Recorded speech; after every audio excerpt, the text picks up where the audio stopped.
Hello, and welcome back to the Clockwork Dragon Tavern. I am your host and I am your host and tavern keeper, Dragon, and welcome back. We're doing more map making today. Continuing with some nice chill map making times on our mega map that you see here. Which is still unfinished. I haven't actually done any work since the last map making stream, so but we've got a long way to go. So we're gonna be working on this because I find it actually really relaxing. Just some sort of calm, chill map making. It's quite a relaxing activity. So we're just going to be doing some work there. Now we've got a lot of area around here, so I need to decide where we're going to start. Last time we worked on this, we sort of made this entire area, including a big puzzle room here with the second of our 4 keys that is needed to solve the map. We've got a couple of bow rooms and loot. So this sort of area of the map over here is done. There's no more doors by there. So we've got a doorway here for by here, and we've got this doorway here and these ones. So we're going in this sort of direction now. So that is what we're going to be doing. So I think we just need to pick a door to start with.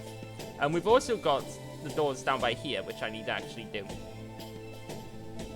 And I already know where one of them is going to go, so I'm going to make one of them go exactly where I want it to. Hey Jesse, thank you for the lurk. Welcome in. So we're gonna do that. So I think we'll leave that door for now. We'll start with the doors. Or maybe we will. Okay, let's start with the doors here. At work. Yay, no problem. Have a good day at work. Thank you. Thank you for popping in. And thank you for the lurk. It's always appreciated. We're gonna start here. I hope work's going well. Right.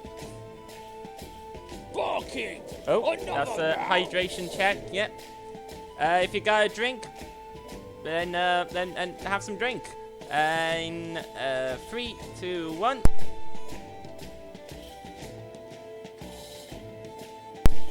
Actually, I need that. That's the first drink I've taken all morning, actually. So that was very much needed. Thank you, Jesse. Right. Now, down to business in our lovely ice palace. So I need to turn the walls on.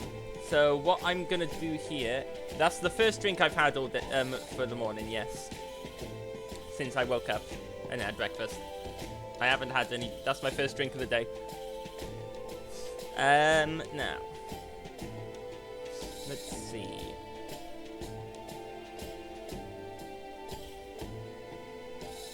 I'll need one of these doors to go to a trap and one then go further into the dungeon. Yes, I am very much often a dehydrated dragon. That is very true. That is incredibly true.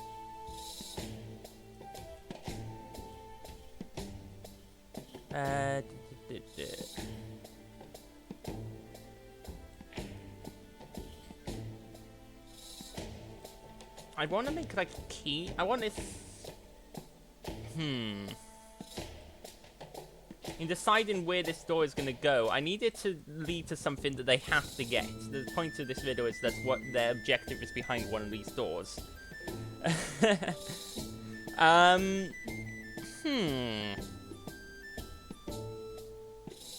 Right, so this door is going to be the false door. So we're going to make a little hallway that's then going to lead into a room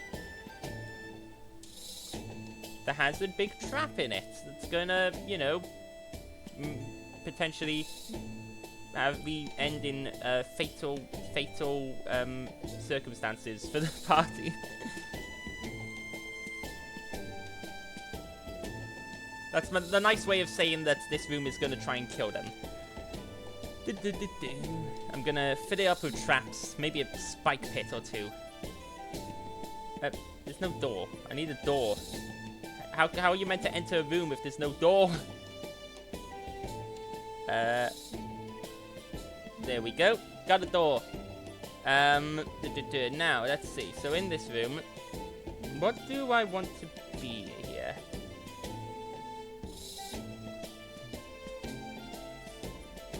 Maybe some statues. It needs to be it's gonna be a trapped room. It's, oh my goodness, that's huge. That is massive. Woo, look at that boy. Look at that. Oh, wow. That thing is massive. Okay, we're gonna delete that. Here we go, some gargoyles. Perfect. Ignore the snow patch. It's fine. Let's put a gargoyle here. Ooh, flame-spitting gargoyles. Perfect.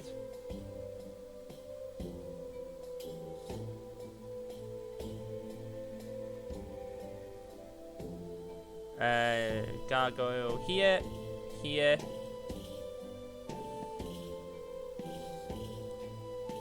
And here, and then we want to lure them in with a treasure chest. So we're gonna place a little chest here. Full of money.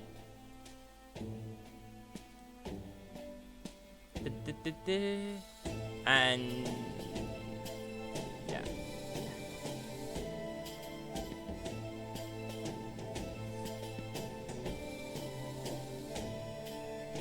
Okay, well that's that'll be a nice and simple setup for that room for a nice and simple trap. For the next room, we're gonna go along. And we're gonna mirror this, but then go off in a different direction. It does sort of need to follow this path at least for a second, up to there. And then, now the dice can come into play to see where it goes. Eventually, I want this to end in a room with a treasure chest. I want this path to lead them to something they need, probably some form of key that they cannot complete the dungeon without.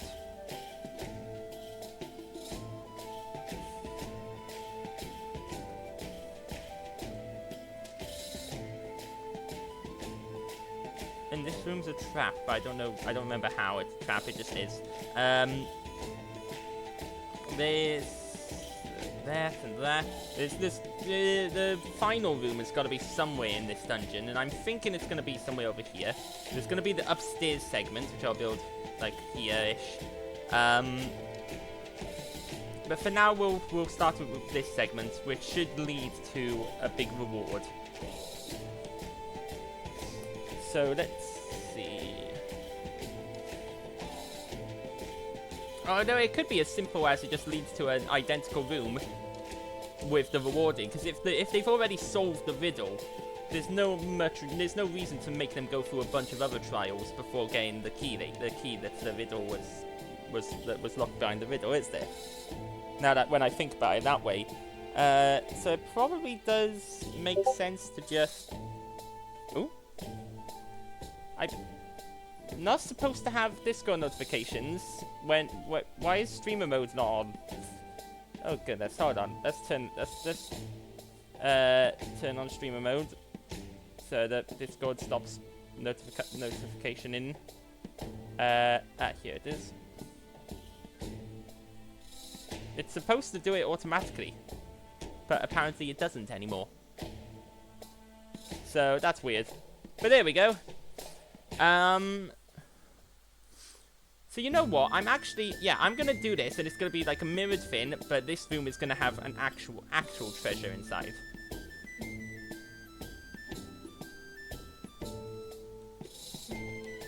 Hey, Starry! How's it going, Starry? Welcome. Hello.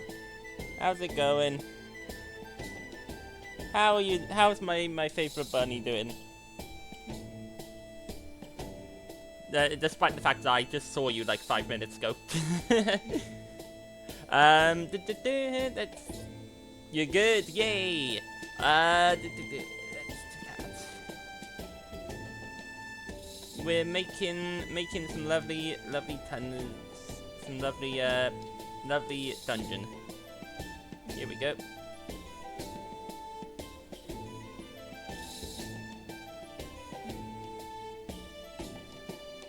We're gonna place an identical door there, and this room is also gonna have a treasure chest. But this will actually be a chest. There'll actually be treasure inside this one.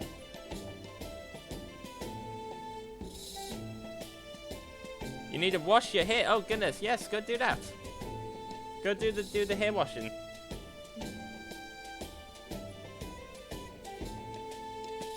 A fey chest. Oh my goodness.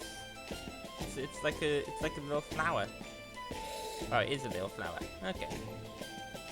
Okay, yay. Right. Do I want to go anywhere else from there? Because this is the riddle, which leads to either a trap, big deadly trap if they get the riddle wrong, or treasure if and where they want to go, the thing they want if they get it right. So there's going to be either one of the 4 keys there. But if I do that as one of the 4 keys, I guess the rest of the dungeon is just trying to find the correct place and find the exit. They don't have to explore the entire thing. A lot of it is going to be trick ends and the wrong places. So yeah, that'll be good. So what we do now is we're just going to plop that there and that there. Just place down our markers so we know what these rooms are.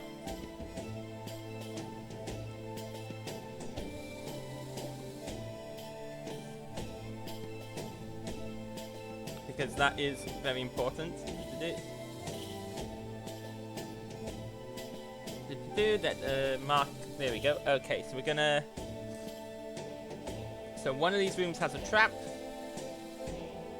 Big deadly trap. And the other room has a key. It has the item that they're after, as well as maybe some treasure. Some extra treasure for getting it right. I think that's only fair, right? It's only fair to reward them with some extra goodies, especially at a chest that big.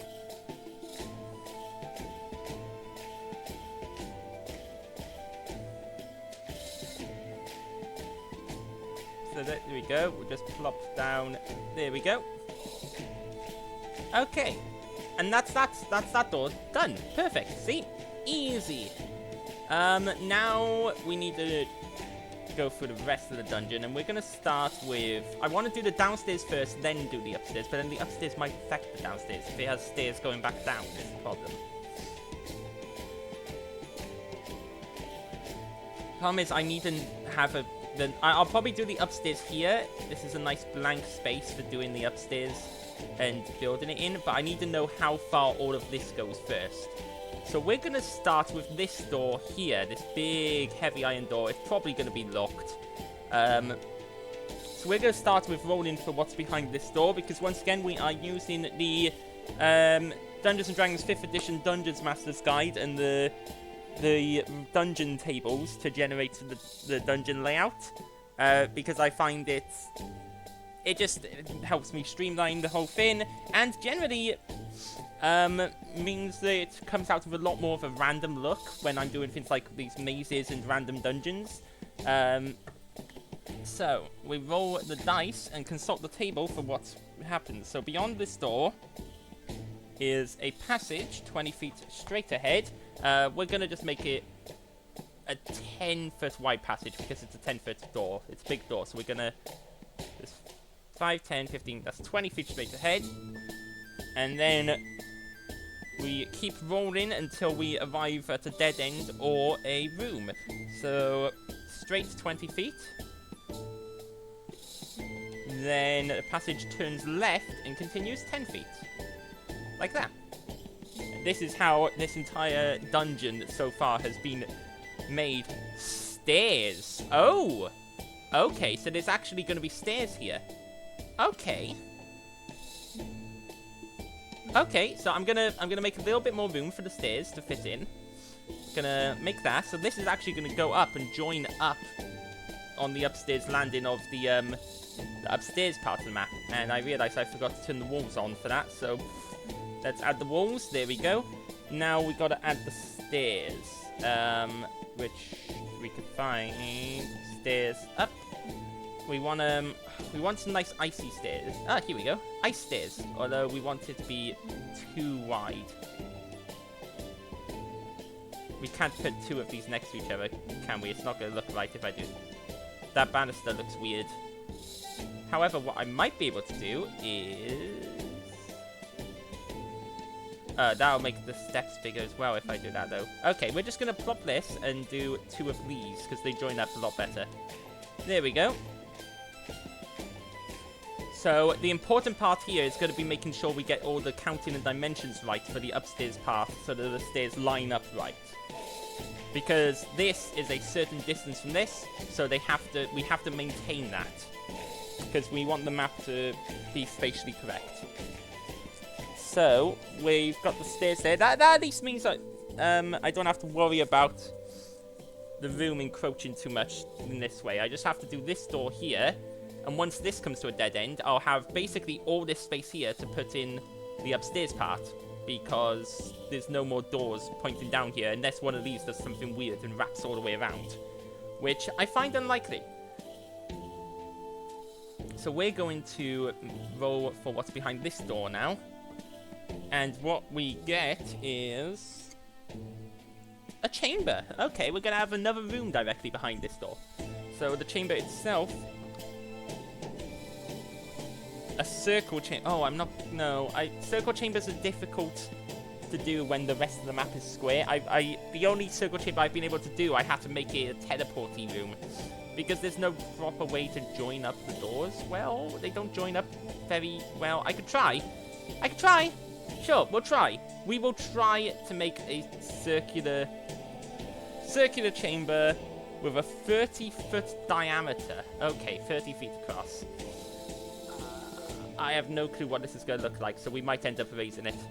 But let's see. 5, 10, 15, 20, 25, 30.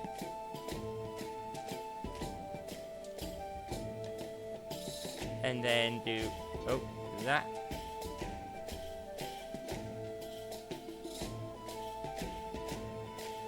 See, we've got a circle. But that door does not link up well, does it? Look, well, let's see. Let's see what this looks like, shall we?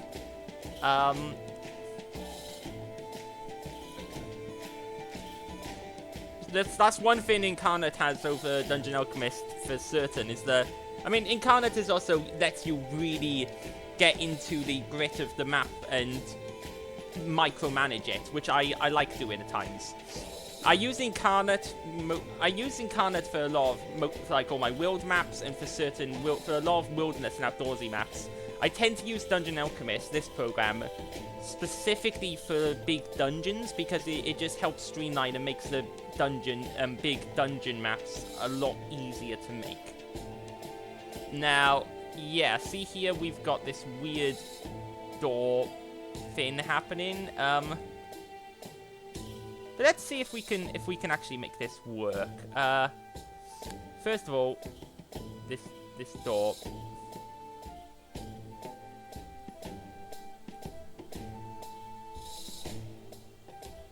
Oh,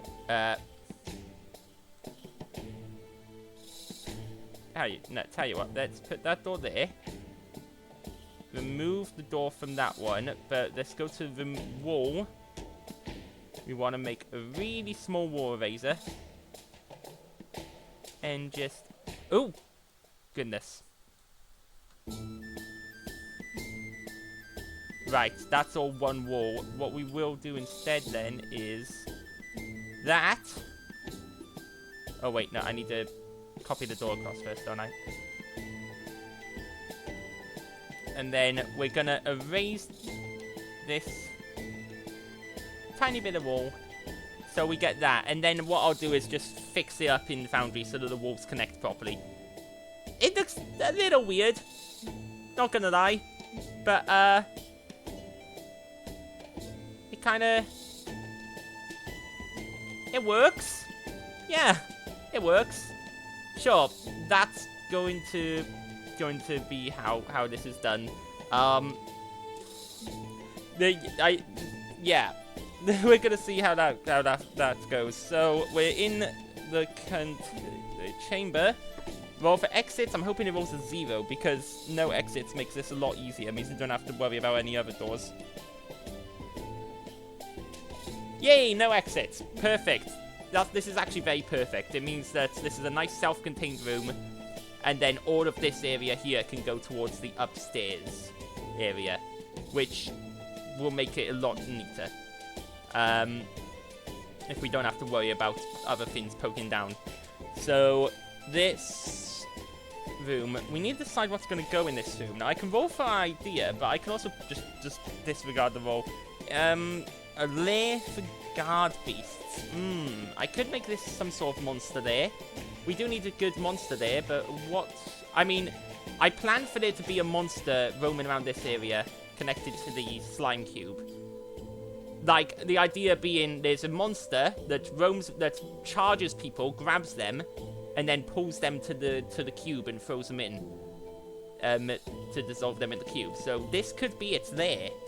But what would I want to make this lair look like? What should I put in here? Ooh, actually, I have a better idea. I have a much better idea. We're gonna still have it be a lair, but it's gonna be, like, obviously a room that's been taken over to be used as a lair. And I'm gonna get some bookcases. Or bookshelves. We're gonna make this a little library, and we're gonna have this go up to the 2nd floor, I think.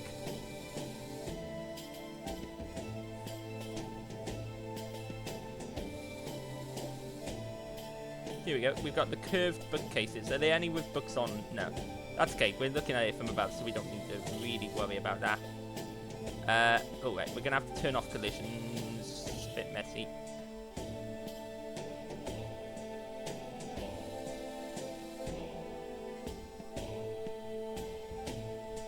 I want to... Because, like, there is where I want it to go. But, obviously, it doesn't quite...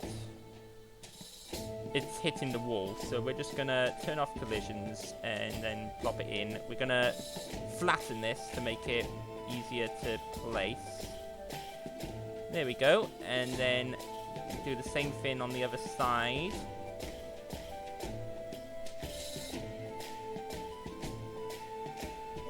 And the same thing here, ending at the door. We can't do the same thing directly next to the door. Obviously, we can't cover up the door. But what I can do is use... I wanted to use, like, half of a curved bookcase and end it before the door. But these are all perfect 90-degree curves. So that's not going to work. So we'll just have it like that. There we go.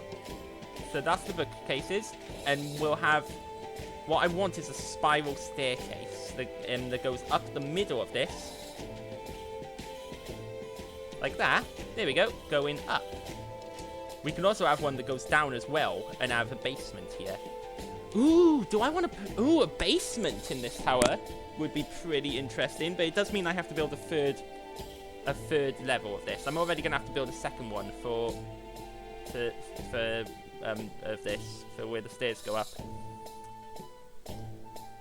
Though I want to build a third for... a basement would be cool. And that could be where the monster hides, maybe. Okay, yeah, let's have these stairs that go both up and down. Maybe. Or... Nah. You know what? It is a nice idea, but I'm going to stick to just having the stairs go up. And having just the 2 floors. But there's definitely going to have to be loot in here.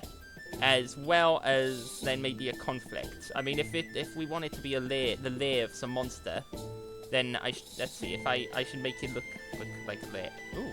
Oh, these are interesting stairs.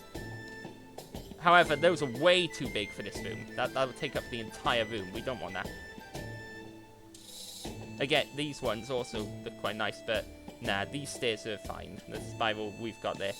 Oh, actually, let's keep with the rustic book, the library aesthetic.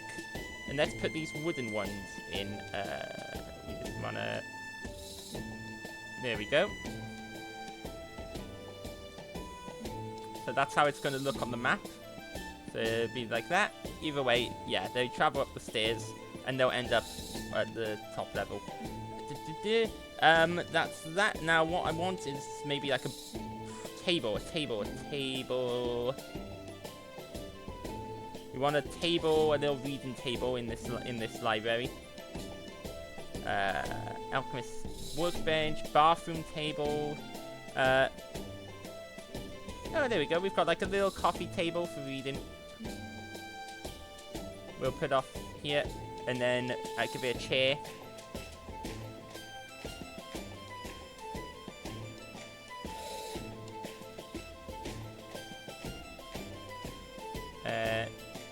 There we go, like that.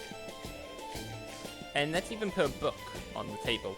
And maybe it'll be a magical book. Ooh.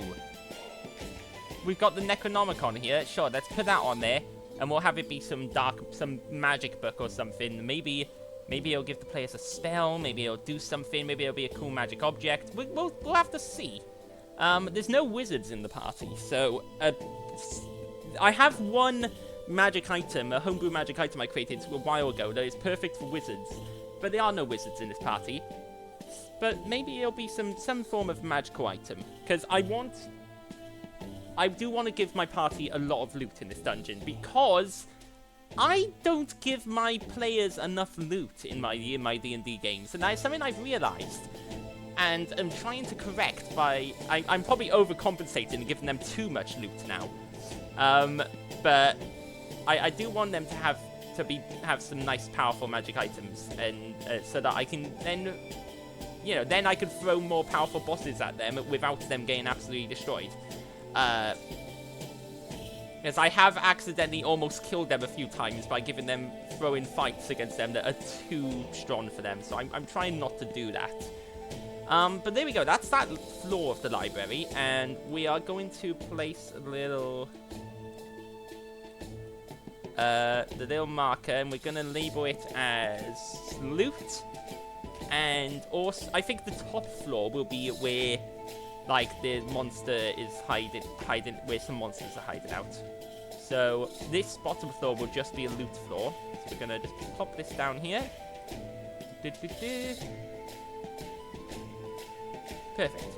And we want to just grab, where is it? Loot. There we go. Treasure chest. Plop that there. There we go. We've got a loot room. Perfect. And next, so now that we've done that, now I think, yeah, we can start on the top floor, because all of these doors are going to be facing away and moving around, making more dungeon up there. So we can actually use this space here to build the upper floor. So that's what we're going to do next. So we know we're going to need one of these rooms, and we're going to need the top of this staircase. So I'm going to make this room first, because I can use it as a marker for where the top of the staircase should be. Yeah, so we're going to build the circular room, just get it out of the way. We're going to shift things over a bit here, because I don't know how far this way you'll want to go. We know that it's going to end up going to a doorway, and so we've got to make sure the numbers are correct on getting there, the space. So we'll maths that out. That's going to require some maths. So we're going to start the dungeon by here. 5, 10, 15, 20, 25, 30. So it's 6 by 6 circular room.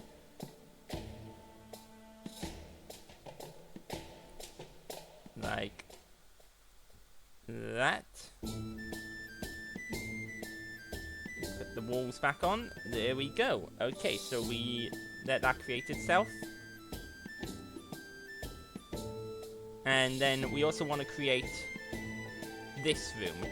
So this in line here is where the top of the stairs are going to be, which means the stairs themselves take up 1, 2, 3 blocks. We'll say make this 4 below. 1, 2, 3 to there. And then we want the room to extend upwards. Oh, but we also want it to extend sidewards.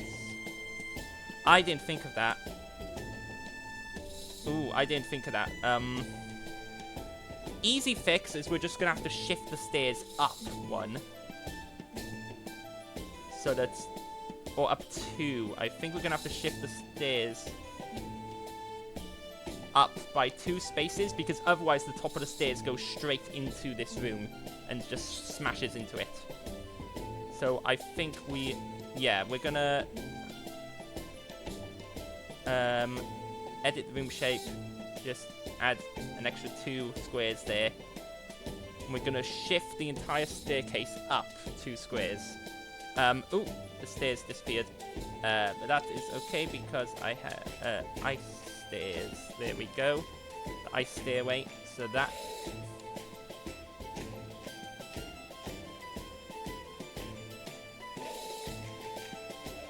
Right. Okay. Yep.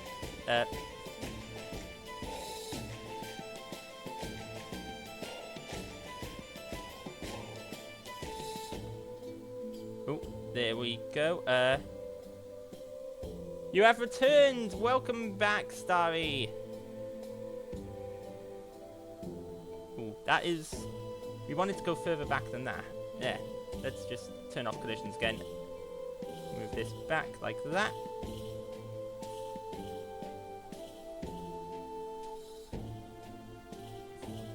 There we go. So now the new room can go from basically block below the start if we want them to be able to go down that way. But honestly, I think we won't start there. We'll start here. Well, actually, we have to start it here for the staircase. So it'll be a block below the start of the tower. So that's there. To 2 blocks above at the minimum. 1, 2, 3, 4 blocks wide, but obviously the stairs are then going to come out this way, so we're gonna open up for like the hallway essentially, like that. Here is nice and clean now. Yay! That's awesome. Here we go. This is gonna be our entrance room for the upstairs. And the stairs themselves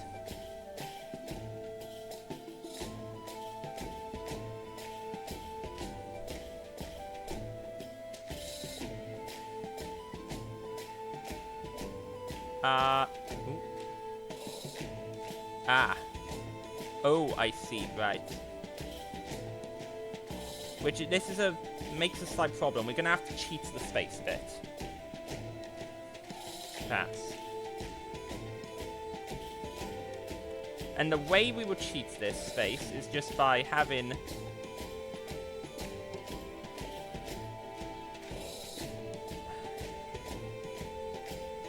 We're just going to have these 2 rooms be unconnected.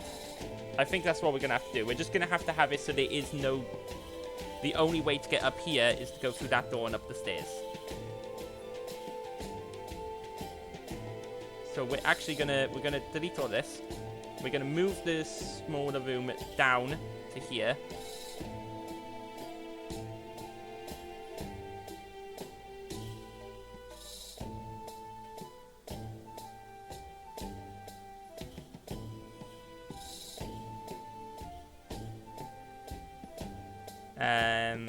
And this should fix our issue. So we're just going to have to make it so you can't get into this room from up above. Because we have to cheat the space a bit. Unfortunately, it's the only way to make it work. Although, it should... That should fit, right? Why is... Oh, hey, over here! Oh. Yeah, okay. Yeah, that surprised me for a second, hearing my own voice. That is one of our new redeems. Enjoy. I wasn't expecting to hear my own voice shouting at me today.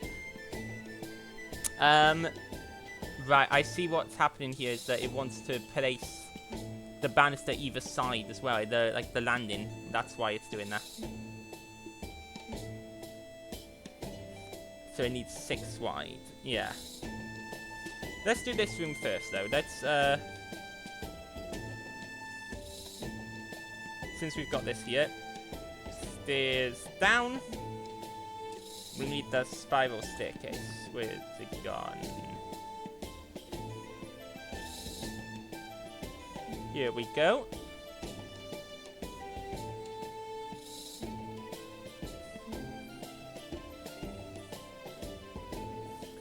And this...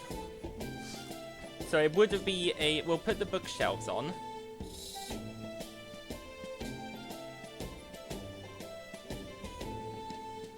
But we're going to have it be a bit of a mess. We're going to have there be a monster there up here. So the monsters have taken liking to this little library and have taken it over. But we're going to have bookshelves on all four sides. So it's going to be a nice enclosed book area.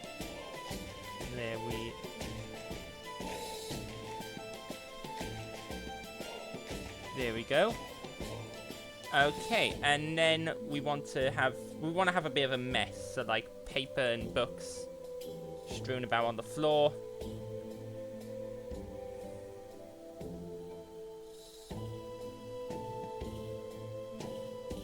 Some stuff like having fallen under the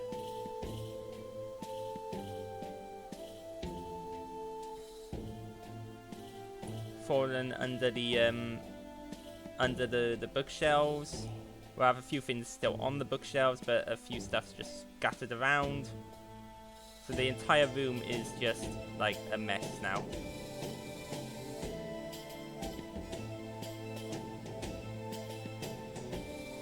Like that. You gotta make that as a redeem on your channel as well. You're gonna add my repo screaming onto your channel.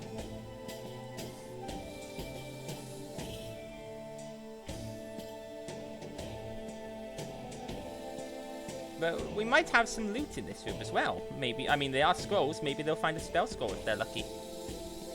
But we're gonna have that, and let's say like maybe a sketty, maybe a skeleton.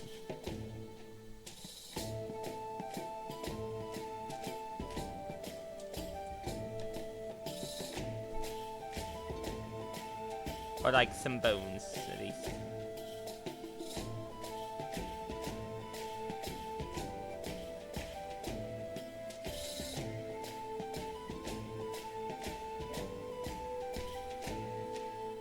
There we go, get a hip bone in there, and a jaw.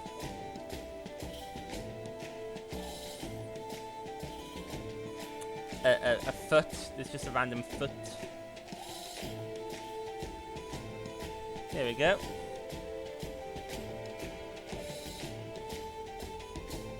There's a spine over here, just a random spine.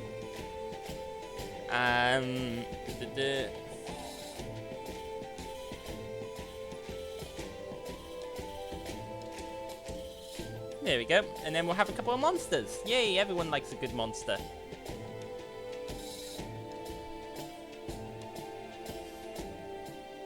Then just tag it with combat. And also loot. We want it to be at least something good here, even if it's just like an expensive book. The random spine is from you, is it? You just dropped a random spine and rib cage in the middle of this room.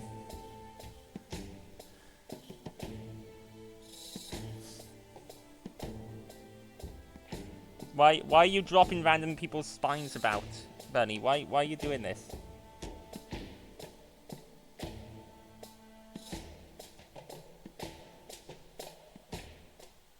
You can't just be dropping spines, Bernie. That's terrible etiquette. You don't know why you're doing that? I mean, that's not good etiquette. I'm sorry to tell you. You shouldn't be dropping spines all over the place.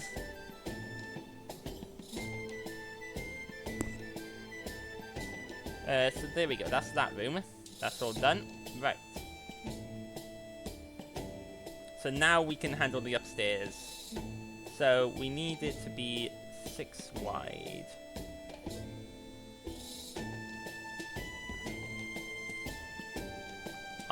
But in actuality, we could go 8 wide.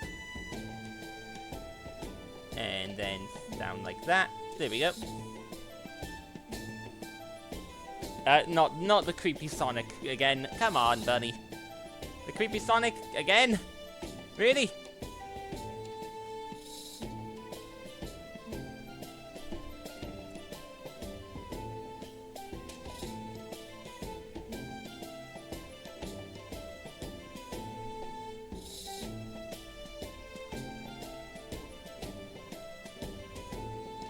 There we go.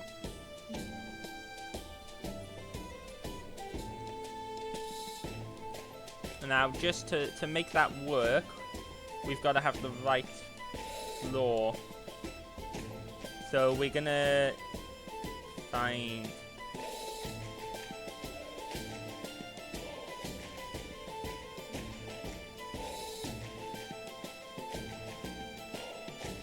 Is that icy floor not one we can place down? Is that all? Is that just...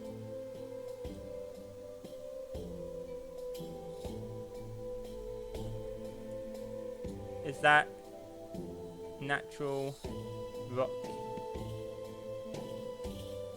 We can't have that floor naturally.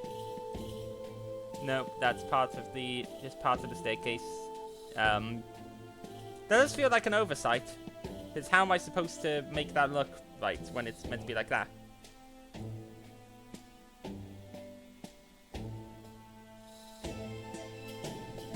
Also, the fact that this room is apparently bigger as you go higher up. Freaky Sonic, not creepy? Well, I say it's freaky and creepy. I say it can be both.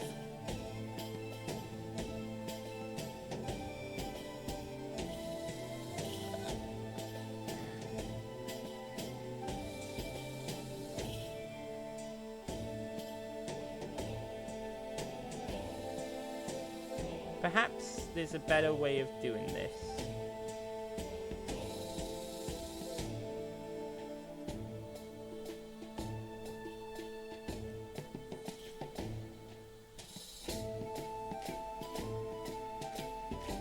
Which is like this. Well, actually, wait, this is the ice stairway. This is... So this one has a banister at the back, which is the one we need.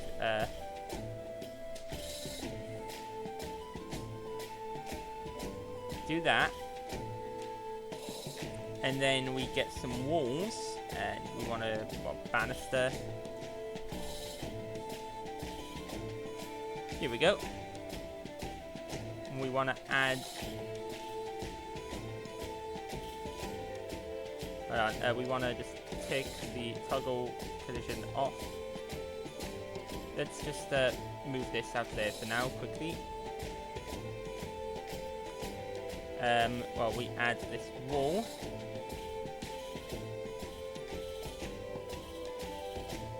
Like that. Aim is to make it look like this is further lower than it actually is. I don't know if this is going to work or look good, but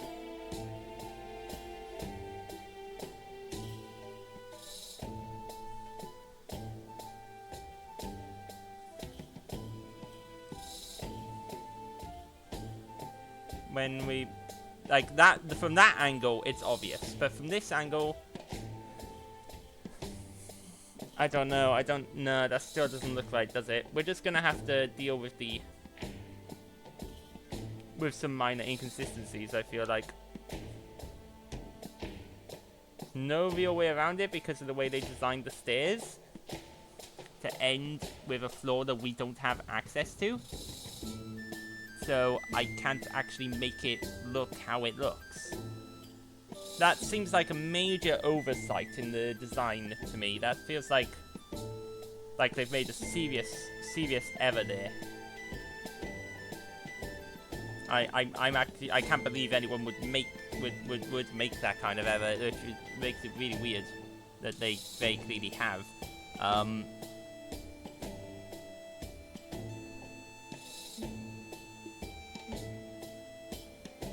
But it's just gonna have to do because it's really the only one that fits.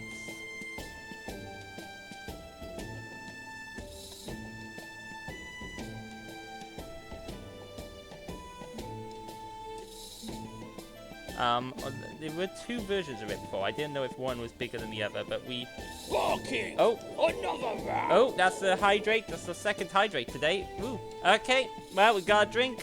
Take a drink if you have one. In 3, 2, 1.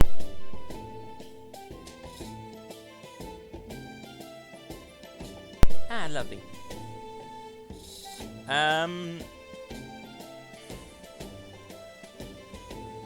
That's ice stairs with banister, and this is just.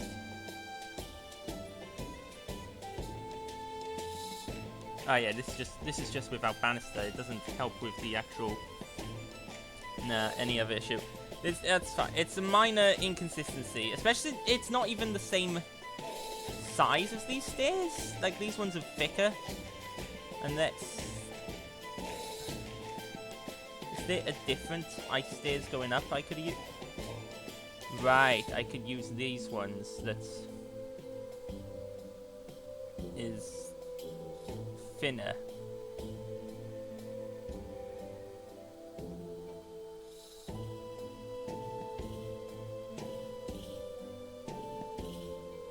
Let's just let's do that.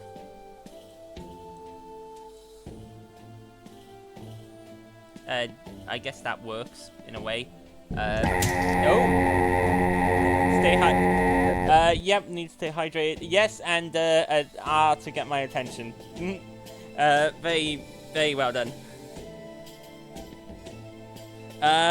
You're enjoying those sound bites, aren't you, Starry? You're really enjoying these all these new redeems. Right, we've got this room. Let's see. We need exits from the room, so let's see how many exits we're gonna have. Exits from chamber. 2 exits. Now, whatever we do, we need to end up getting to the stairs, which is, if we count from here, from the 1, 2, 3, 4, 5, 6, 7, 8, 9, 10, 11 up. Okay, remember this. You're gonna have to keep the numbers for me. 11 up. So 11 up and 1. Hey, over here! Ow. 3, 4, 5, 6, 7, 8 to the left. So 11 up and 8 to the left. 7, 8, 9. 11 up, 8 left. Was that counting that first square? I've lost count. I've lost count now. Thanks, buddy. Oh, goodness. 1, 2.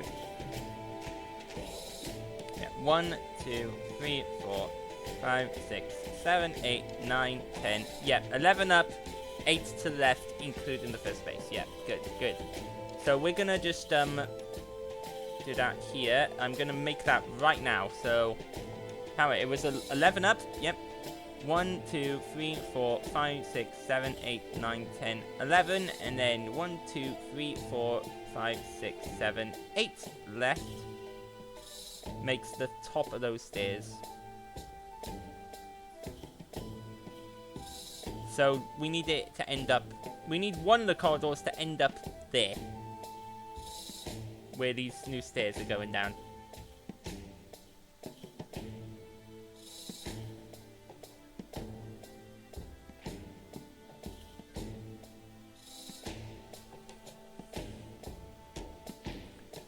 And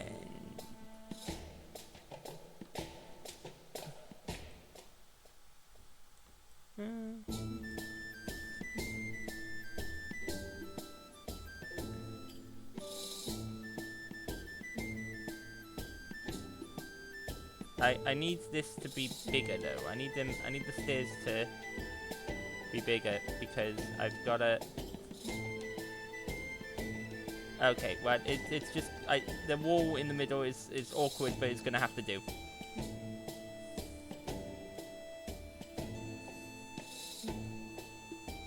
Doing great. Thank you, darling. Thank you. Okay, so we've got 2 exits from this room. One of them is going to be on the same wall. Wow, there's same wall. The entrance isn't really possible here, is it? So we'll roll on the starting area charts to see where these doors should be. So, oh, the starting area charts a D10, not a D20. 4. Doors on each short wall passages leading from the long wall. Okay, so doors and passages. Doors and passages. So let's have a door on each of those sides, and then we'll have a passage. A couple of passages here, like hallways. That can work. Sure. Let's try building this. So let's get a nice door. What door do we want? A nice. Here we go. Maybe or nah, not that one. A door there and there, directly opposite to the stairs, and then we want like a passage out of here, perhaps, or should we just do more doors? Let's just do more doors. 1 door, 2 door, 3 door, to more door. So, let's move those a bit like that, so we have more room behind these doors. So, which door should we do first? Let's do...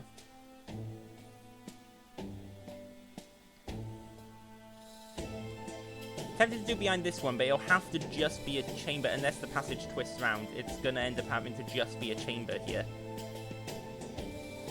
Because we can't run it into here, into this, even though it could, well, theoretically go over the top of,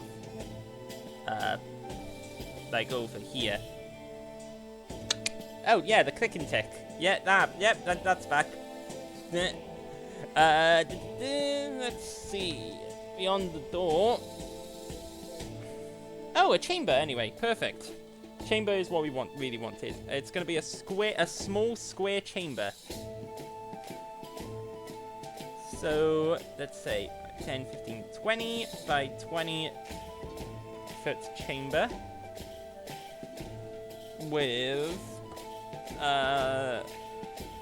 1 exit on the wall opposite the entrance. Okay, and that exit will be a corridor that is 10 feet long, so...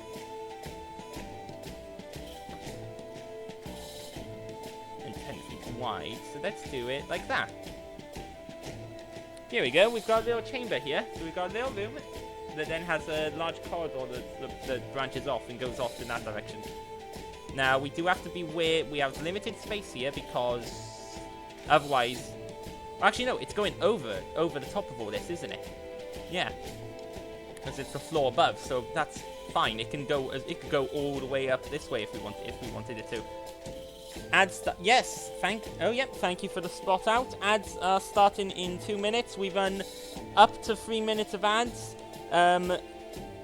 once an hour to support the channel and prevent pre-rolls for people just joining. You won't see ads if you're a subscriber, and you also get a custom map if you subscribe. You get to request a map. Or if you're a Twitch Turbo user. Thank you very much. It's not even guaranteed that you might see ads, but thank you for bearing with us through them, if you are in the ads. Now, we've got this room here. We're going to plop down, decide what it's going to be. Another lair for beasts that patrol the mate. I suppose it could be some form of lair here. Although we've already had one there, which is here, which we're going to have some beasts in.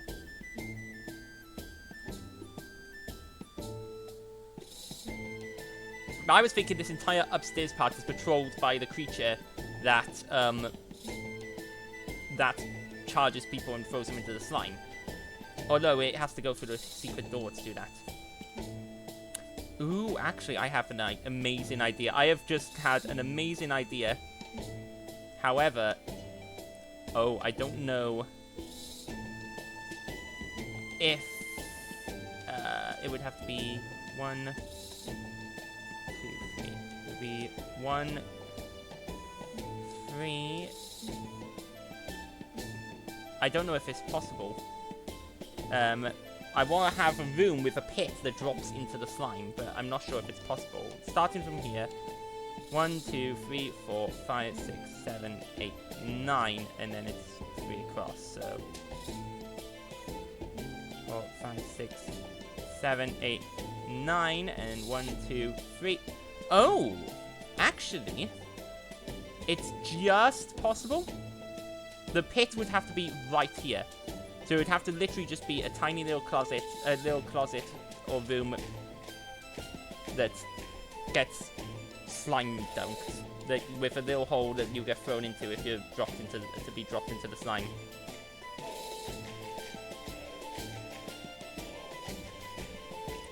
One, two, three, four. One is starting 1, 2, 3, 4, 5, 6, 7, 8, 9.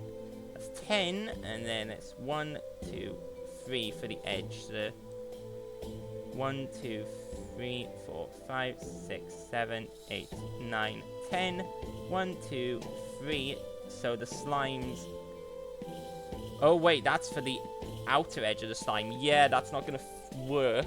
But I guess the tunnel could be like a chute. You get dropped into it, slide along, and push out into the slime if you get caught. So we'll go for it anyway. Yeah. We'll have a slime droppy room. We'll have it be like here.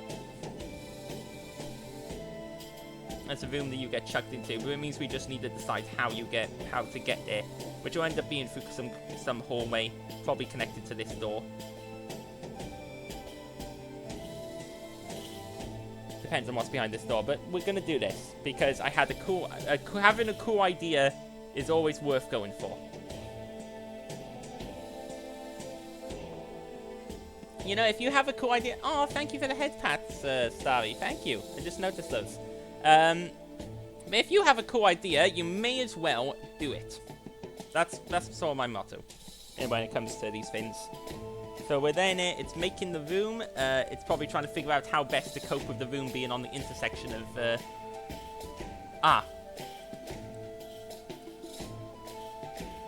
Let's undo that then. Because it removed those bookcases, and let's just do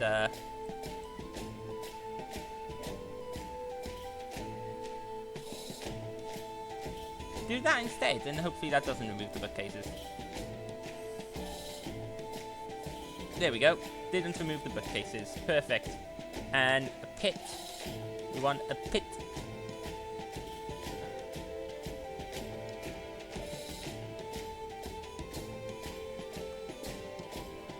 Oh no, we don't want that pit. We want a, I guess a bottomless pit with no walls, so that you can't see the bottom of it.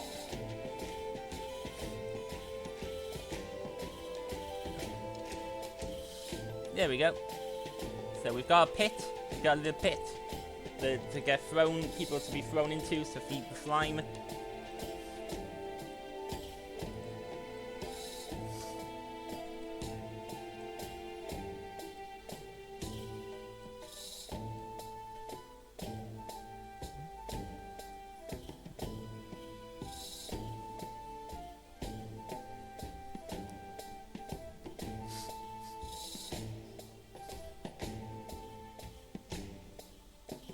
And then that pit room's going to need a door out to there, so we're going to need a big double door.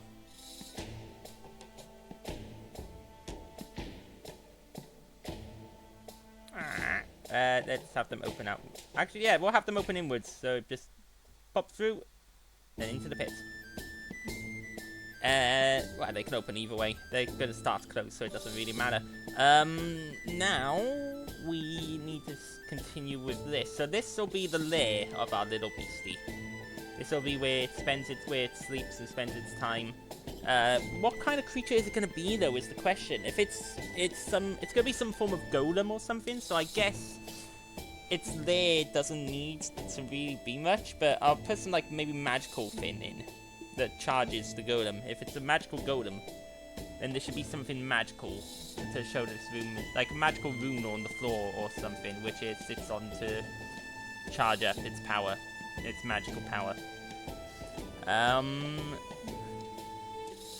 Ring of Fire. Oh, that's very cool. But not what we're looking for. This is the icy zone, so Ring of Fire doesn't really work here. That magic circle might do, but let's see what others we got. Fire spouts, no. Enveloping dark, no. Oh my goodness. Oh wow. That now that's something. That is pretty cool, but not what we're looking for. There's the Candle of Darkness, which basically does the same thing.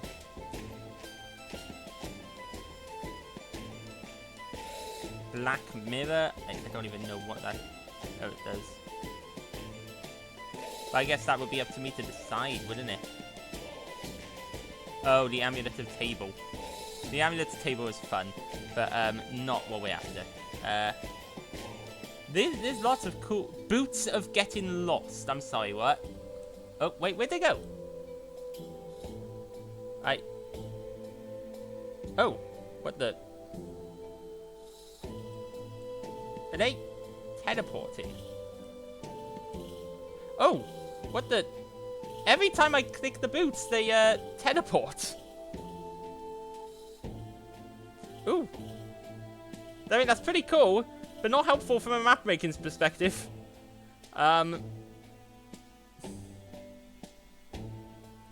I love looking at these. Oh my goodness. The bottomless bag is, got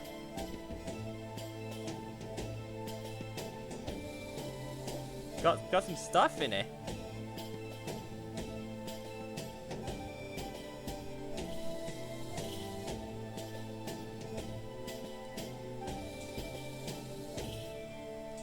Look at this. That's a pretty cool backpack. Imagine if your backpack could do that. Just imagine having a backpack that could do that and just plop. A broomstick. Oh god. Celestial guys. Chicken foot. Clay. Ah, see, this kind of guy gonna be the kind of thing that's stomping around. Some sort of golem. But we're gonna put down a nice magical circle for our creation. Here we go. Just a nice little magic circle in the middle of the room for him to stand on and charge. Is it Clayface? It does look a bit Clayfacey, doesn't it? But no, it's not Clayface. It's a nice magical golem.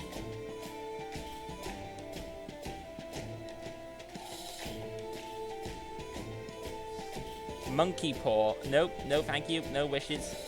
No wishes today. A pity party pouch. I'm sorry, what does this do?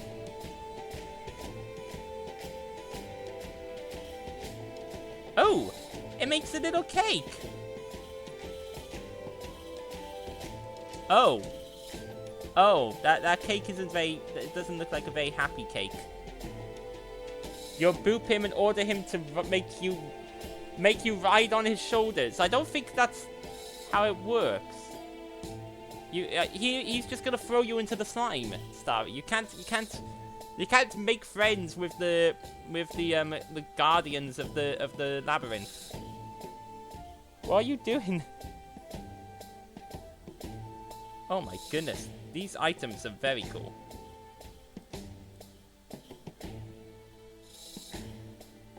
Woo, look at this. You're gonna throw him into the slime. You would do that as well. I believe you. I actually believe you. I believe you would totally throw him into the slime. You would throw him in. Poor guy.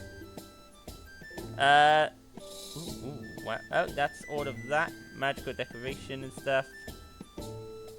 These magical things are very, very useful. They're very cool looking. There's a lot of fun little magical items. What is Death's Door? Oh, wow, this thing's big. Sorry, I missed. Oh, okay, it's a creepy floating door that goes who knows where. Right, so we've got that. We've got this hallway is going to extend off, so we're going to continue with this passageway, rather than being distracted by all of these cool magical things. So we've got a... Oh, stairs? already stairs down. I wonder where those stairs will go. They'll go to, like, I guess, a room here. Let's just go on, what? 1, 2, 3, 4, 5, 6, 7, 8. And then stairs. That's 8.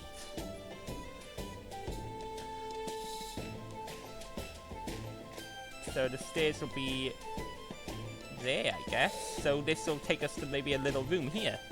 But okay, let's do it. Let's obey the rule.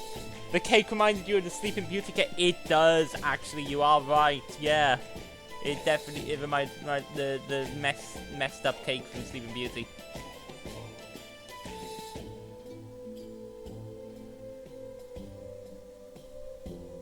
It really does.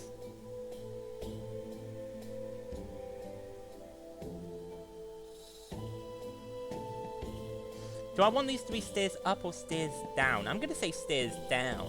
Back down to somewhere. Let's say we'll take them to...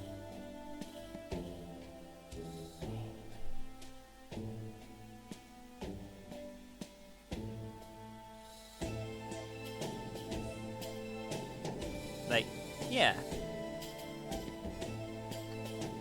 Actually, let's get the ones with the banister. I like the ones with the banister.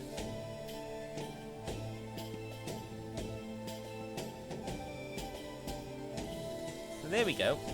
So that's 1, 2, 3, 4, 5, 6. And 2 across. Well, wait, no, not 2 across. 1, 2, 3, 4, 5, 6. 7, 1 across, and then make a 4x4 room going away from that. So that's 1, 2, 3, 4, 5, 6, 7, 1. So there we go. That's where the stairs will go down. So I guess they'll come down and make a little room here. So if we just put the stairs in first. Oh, wait. I forgot that. Wrong creation. There we go. Okay, so we put in the stairs, which... Now we need the opposites. We need the stairs up, and it needs to be the same spiral stairs.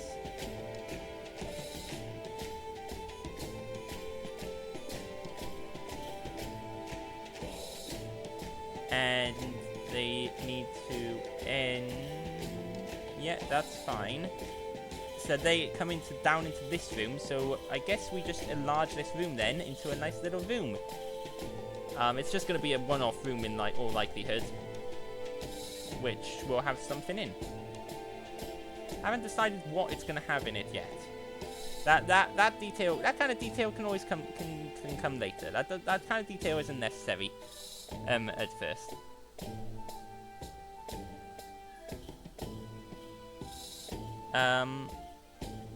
Ooh.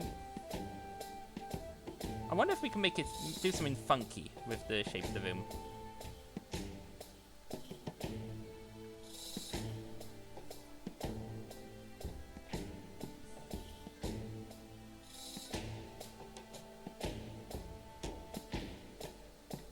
Let's see, if the stairs come down like that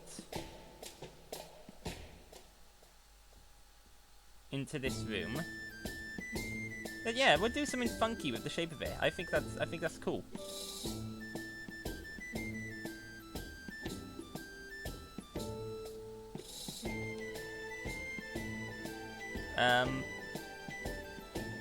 I like doing funky things with these, but I'm not sure what we want this room to actually be. Some spicy details. Spicy details! A sprinkle of detail, yes. A sprinkle of detail on our map. We'll have like something by there, like a bookshelf or something, and then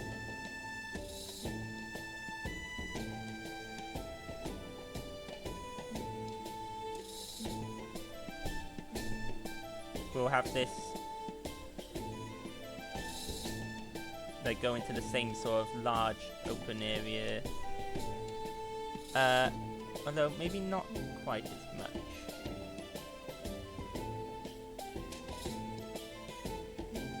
There we go, like that. Oh,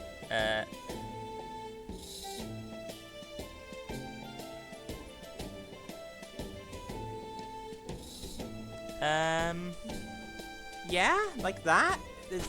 That's a kind of interesting looking room, but what could be in it? What would be in a room this size? But then maybe some treasure. Yeah, maybe there's treasure down here. Or like a laboratory. Ooh, that's what it should be. It should be like a laboratory. Like a magical lab.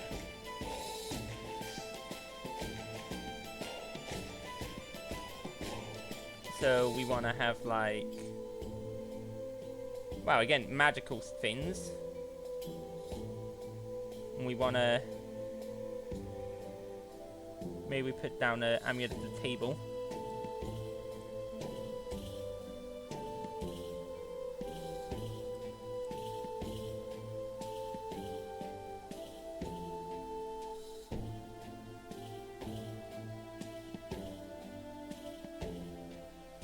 Oh, actually, here's a fun little test.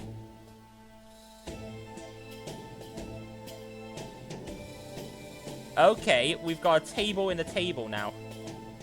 We've got a table within it. I know I'm just now playing around with the fun items, but we got a table in a table. That's fun. Let's see. Let's see what we want to put in here. So we want to make this like an alchemist laboratory.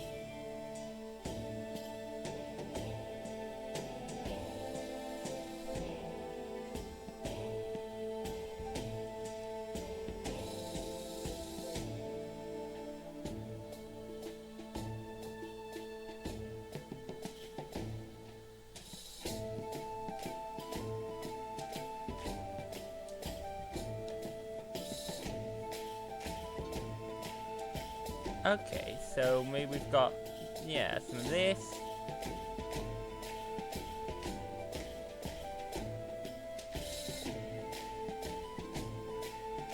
I don't know what change this is making, but we've got like this statue with a magical lamp on it, and yeah. This is lighting up the place. So this is our light. And maybe have that here. Then we'll put in like a table. So let's say like an alchemist. Is there anything that comes up for alchemy? We've got like, okay, so we've got all this stuff. Like alchemy tools, potion bottles, flasks and things. Ah, here we go. An alchemist workbench, which fits perfectly into this little corner. And then a desk for this corner. We've got a boiler, a cauldron. Let's put a collection of vials up here on that workbench. Like adding stuff to a dollhouse. It is kind of like making a weird little intricate dollhouse, isn't it?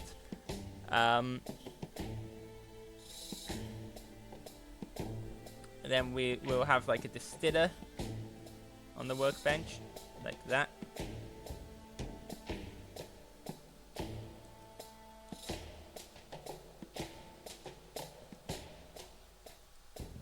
And then we've got like, yeah, this little thing with scales and stuff. That's cool.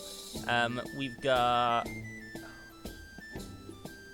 Then I want some shelves. That's what I want, with lots of potion bottles and stuff. So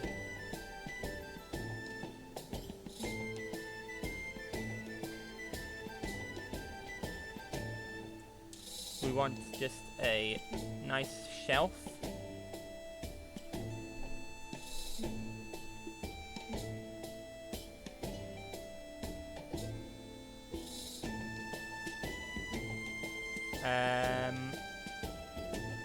Yeah, like that. And we'll just copy that over to here. There we go. So we've got some shelves there, and we're going to put some things on the shelves. So if we go to like back, like potion, potion.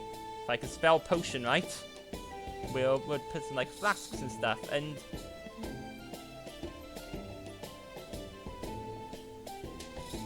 different potions on this. Different bottles to do different things.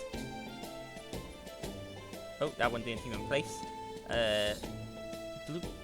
Let's put another one. All different sizes, all different colors. Make it very, very, very fun. Although, if I put... I'm going to have to keep track of exactly how many potions I put on here, because the players are going to go, okay, I want to know what every single potion is. And they're going to look at the map and be like, okay, so there's this many potions, are there? I want to know what every single one does. So, what's this? 4, 5, 6, 7 potions on this shelf. Yeah, 7 potions. That's on that shelf. Okay, maybe I put less than that.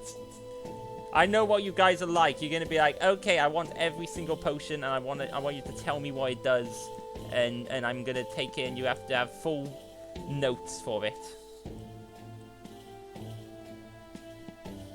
This shelf might just be ingredients for potions rather than full potions itself. So I can have more things and different vials on this one.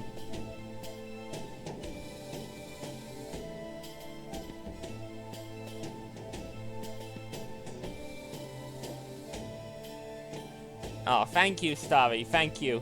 I am trying. Okay, let's put a bottle on here. Let's put a couple of vials over here.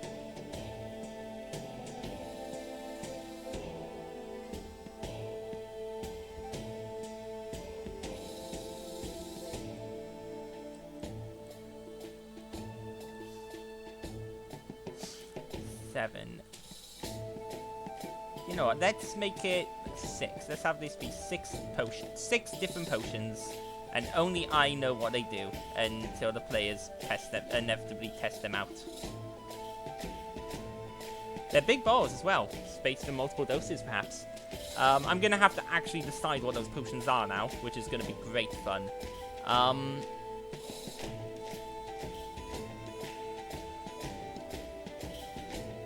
So there's going to be loot down here, and I think just loot. Yeah, we'll just have loot down here. Not every room has to have a trap or a barrel. Our players would love to find some good loot. Oh, thank you, buddy. So we're gonna plop this down and plop down a little loot token. Where's our loot token? Here we go. The treasure chest. This is a loot room. Lots of potions. Perfect. So that's that way done. Now we need to end up getting over to this way, to those stairs. So we're gonna have to have some hallways and stuff, hopefully. So let's go through this door, because this is gonna need to tune into that.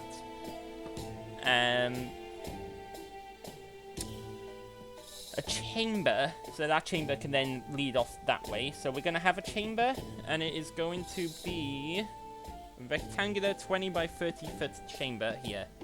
Perfect. So, 20 by 10.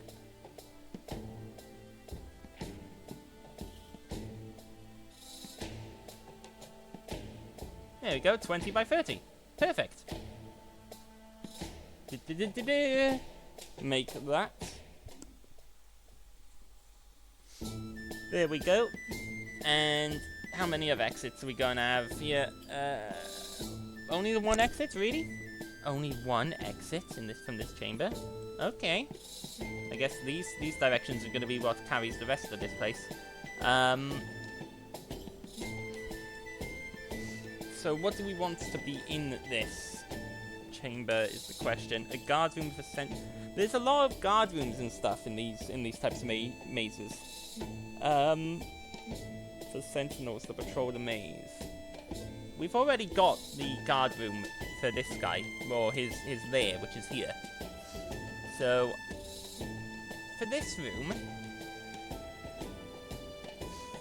I almost want to go for a sort of almost weird ice manor type feeling for up here. We've got an alchemist study. We're gonna have if we've got an alchemist study, we need to have other manor-like rooms, right? So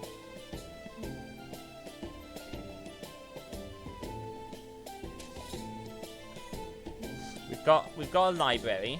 If we look at like alchemist laboratory, a storage room, blast room, laboratory, dissection room. We've got the laboratory, we've got the library.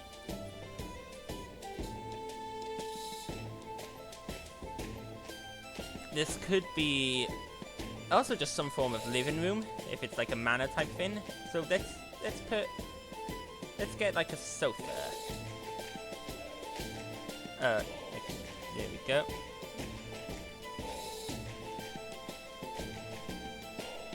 So we got like a sofa here.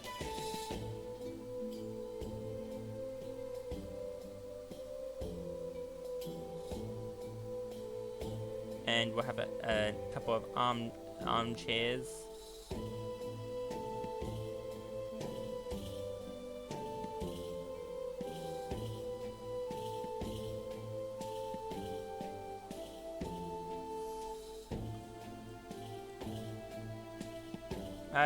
Ooh. So I want to replace these with double doors. If we've got a big stompy boy moving around this place, big enough to grab someone and throw them down a pit, then maybe we need big doors. So I am gonna change this door and this door for bigger doors.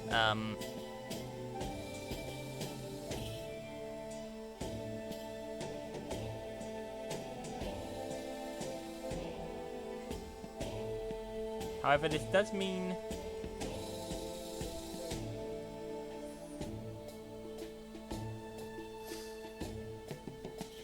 he's supposed to be able to get down the stairs as well, though, this creature. Or maybe not. No, maybe it doesn't go down the stairs. Maybe it only patrols the upstairs. In which case, yeah, that's fine. But we need to stop people from hiding by going down the stairs. So I might put just pillars there or something. Yeah, let's get a pillar.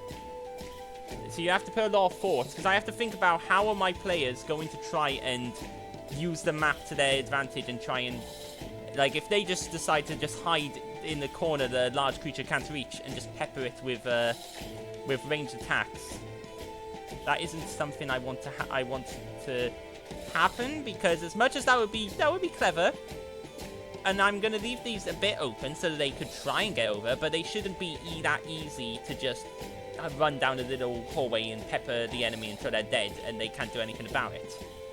So what I need to do is make it harder for them to get down by putting a little column or pillar in the way. And if they are able to get past the pillar, if they have a really good like climbing wall, if they like jump onto the banister and manage to climb over and to the other side, then good for them. Really good for them, and they deserve to get that bonus, and I'll just have to have the monster throw something at them. But it shouldn't be instantly easy to just take advantage and stay out of the way of the monster. So that's what we're doing. We are going to elongate this room to make up for the change in door movement, for the placement.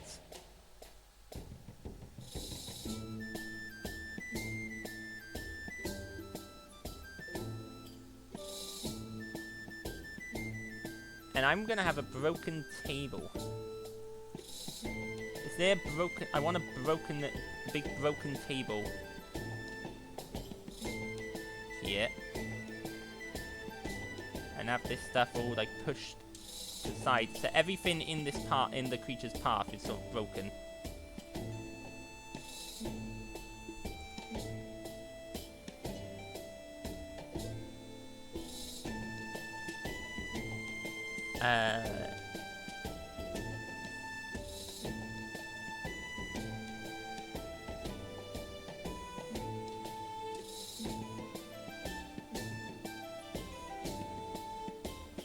Then we want to put like a painting. Let's get a nice painting.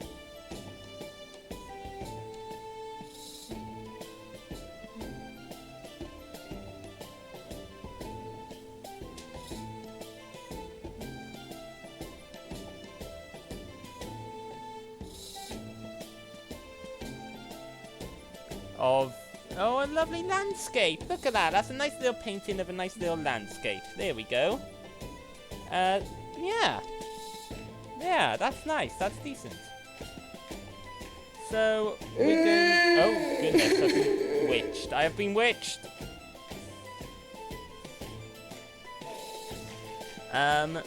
We're gonna... Ooh. No, we're gonna drop a quick save. Make sure always to save the progress. There we go. So we save that, and then also double save it as trial of high standard. We're double saving to make sure that we've got it super saved. And this is just gonna be a sort of an ordinary room. Maybe there'll be some loot or something somewhere in this room. I want to have a grandfather clock, like a big clock. Here we go, in one corner.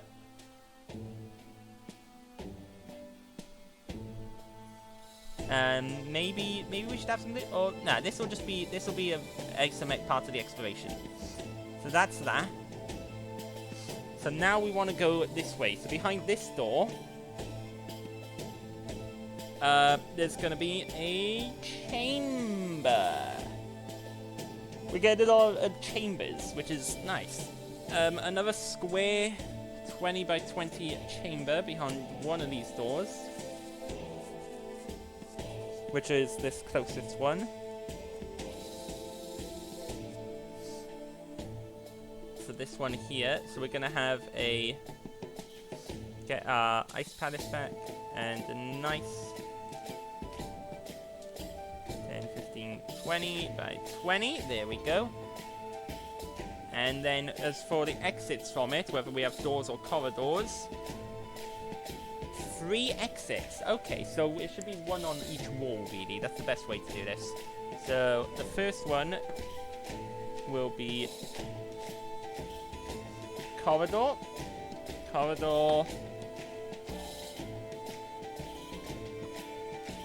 and a door. 2 corridors and a door. So the corridors should be maybe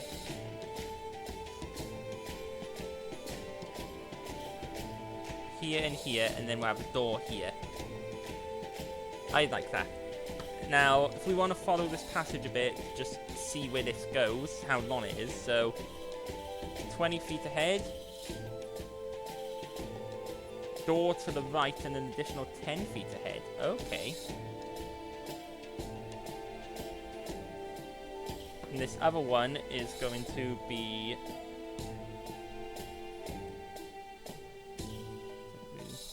20 feet, then the passage turns right and continues 10 feet.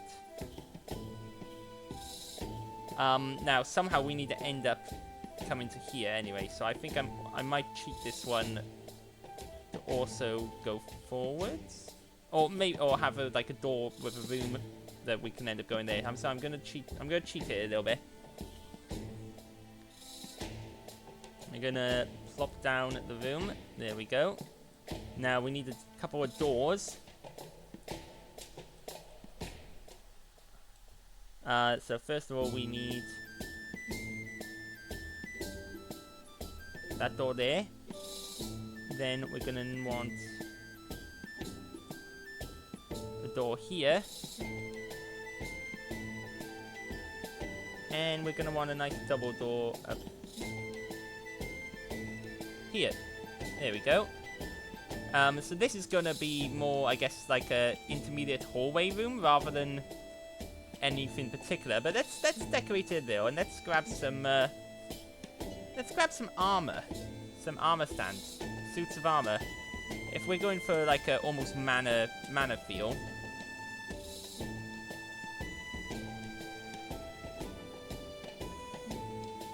Then having suits of armor in the corners of the room Let's just turn off collision because it's clipping to face a different direction. Like that.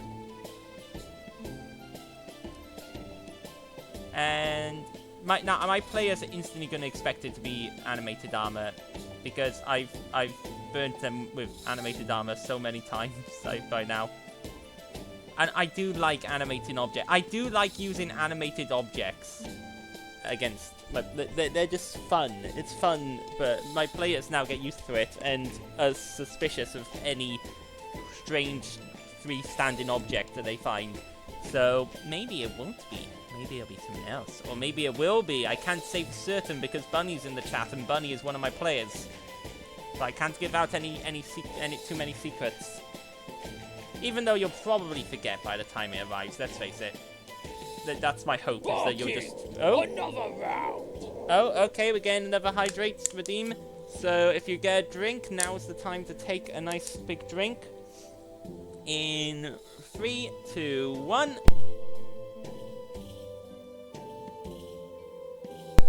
Ah, I never hydrate as good as when I'm doing a stream, and then you guys just keep me hydrating constantly.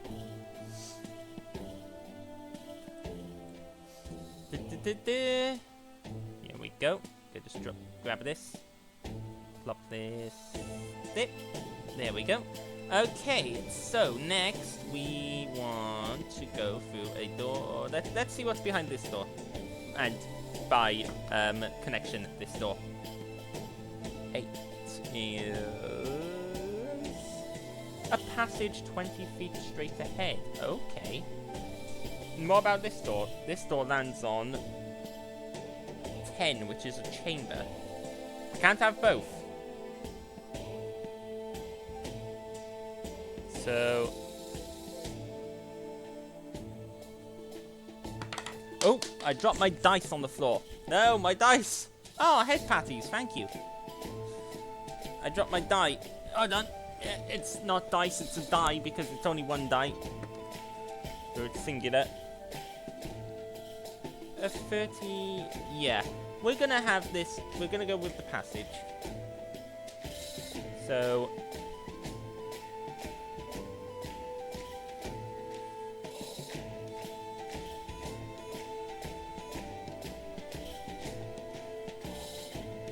So this is a passage, basically, that goes both that way and that way. So the passage going up is then going to go for 20 more feet. That's 5, 10, 15, 20. With a side passage to the right, an additional 10 feet ahead. And the side passage to the right is going to be... Oh, actually a chamber. Okay. Which will be right. It's gonna be a chamber. Okay, so we'll do the chamber in a bit, but let's just mark that there for now. And then it's 16. Oh no, it was a 10 feet ahead. Extra 10 feet ahead, ending in a chamber. That itself is going to be another one of these little... Yeah, my dice, I know. My dice. My singular dice. My singular die. So this is also going to come into this chamber. So these are going to meet up in this chamber here. Which is going to be another one of these little square chambers. Meanwhile, this passage here is going to go also to a chamber. We're getting a lot of chambers. This dungeon likes chambers. And this chamber is going to be a 30-foot chamber. So we're going to have to sort that because this is also going to be a chamber, right? 5, 10, 15, 20, 25, 30. Yeah, so it's going to be a chamber with 2 exits, and it's going to, with 2 entrances. It's going to be a 30-foot chamber. So one entrance will be there. So as for this chamber here, which is going to have 2 exits. But okay, let's plop these down. Work through this, because this is now a slightly confusing segment with multiple places leading to the same place, and a big chamber.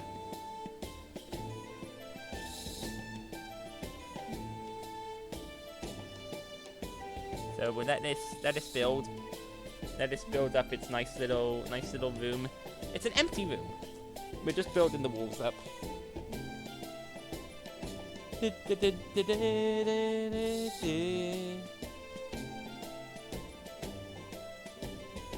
So,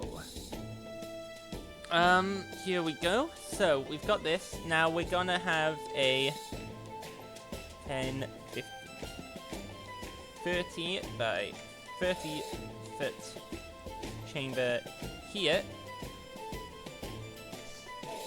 So we let that build. Okay, and now we've gotta remove some walls.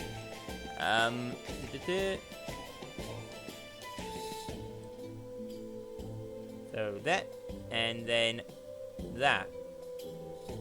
So for the entrance into that chamber,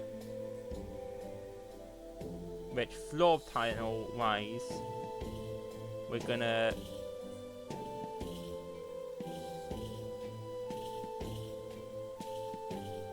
what is that floor panel there? That bluish.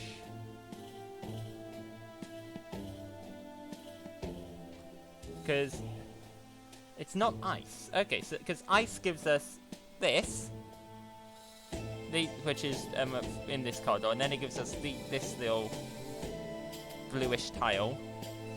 But the ice it doesn't give us whatever this one in the middle is. So I'm gonna need to search through the tiles. So it's not wood. It's gotta be stone, I guess. It's artificial, sure, right?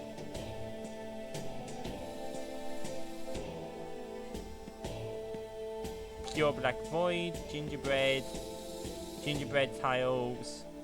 It's not a pit. So it's gotta be under artificial.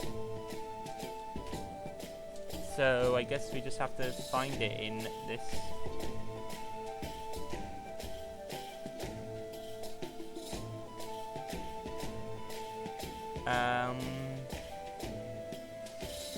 So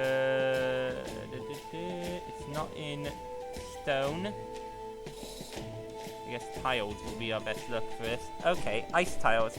See, yeah, it is here. It's ice. It weirdly didn't show up when searching ice.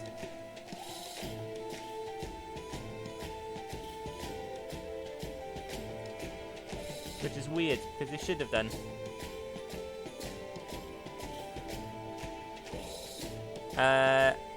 There we go, so that all matches up nicely.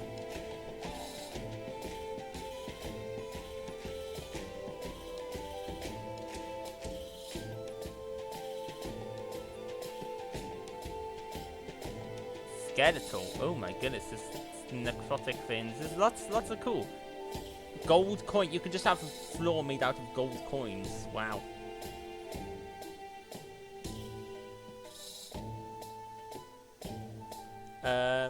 But we don't need any of that. So that's that room all done like that. Oh, actually, we're gonna have to, because this is going to open up. So we might actually no, because of the way the pattern has worked. That doesn't look too bad. That doesn't clash too bad. Okay, that works. Yay! So there we go. Now we've got this, and now we need to decide what on the exits in this room. So there's two exits. The first exit is right of the entrance, so here, and it's going to be a door. Specifically, an iron door that's barred or locked. So we're gonna have a nice an iron door.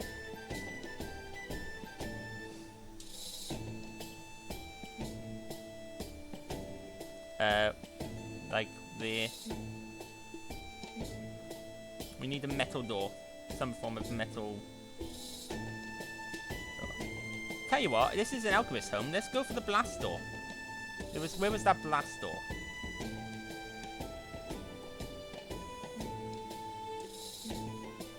There's also vaults.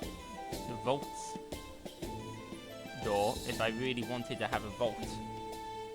But it doesn't. That doesn't fit with the size of the room. I'd have to really make the room a bit smaller if I wanted to put that in, and because otherwise that's just gonna look weird. Or a little bit bigger and have it be in the middle. But no, let's go with a blast door. Like that. Okay. There should totally be a vault somewhere in this upstairs part though. There should be a big vault with guarded by like some traps or something.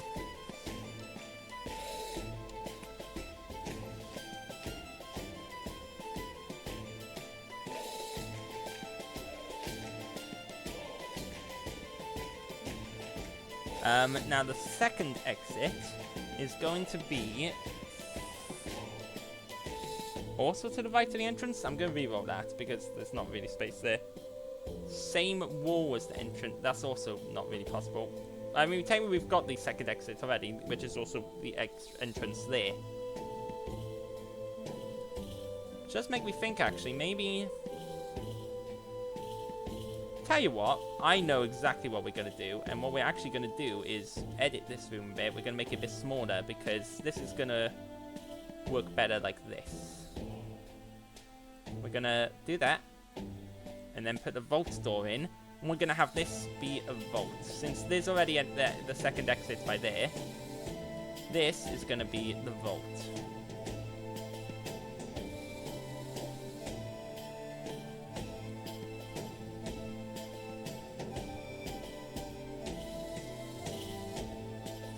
Lots of boundless treasure inside for our players to get their hands on. They just cannot wait. But first, if they want to get into the vault, well, they're going to have to actually open it up, aren't they? They're going to have to find a way in. They're going to have to find out how to open it. They're going to need a key.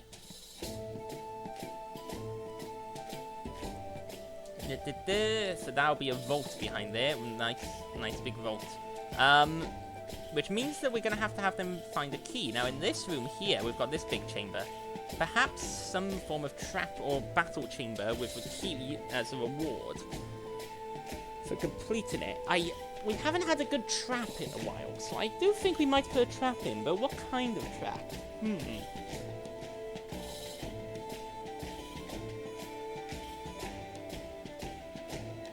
What kind of trap indeed? That is the question. Any ideas? Maybe I can find a book.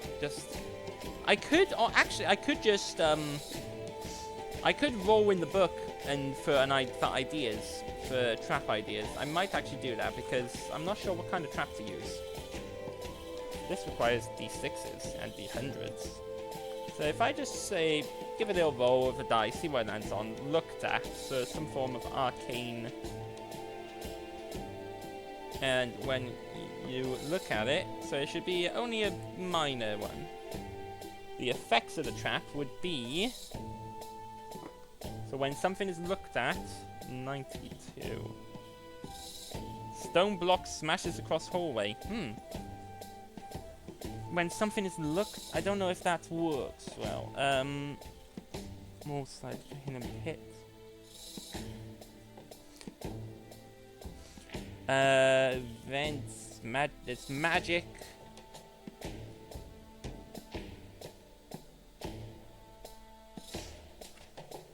So something a trap that activates when you look at it.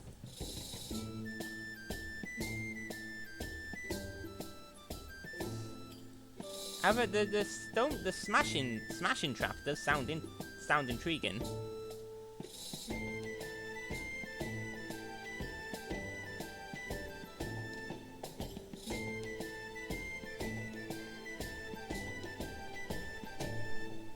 Let's see what we've got. Oh, this trap-wise, we've only got the gargoyle and the Halloween gauntlet, which is very cool looking. This spinny, trappy fin that does like things like that. It's very cool. I would love to use this in a map at some point, but I'm not sure exactly when to use it. But I know it does stuff that other than There we go. It does things other than just spikes. But this is such a cool little thing. Oh, more head pads. Thank you.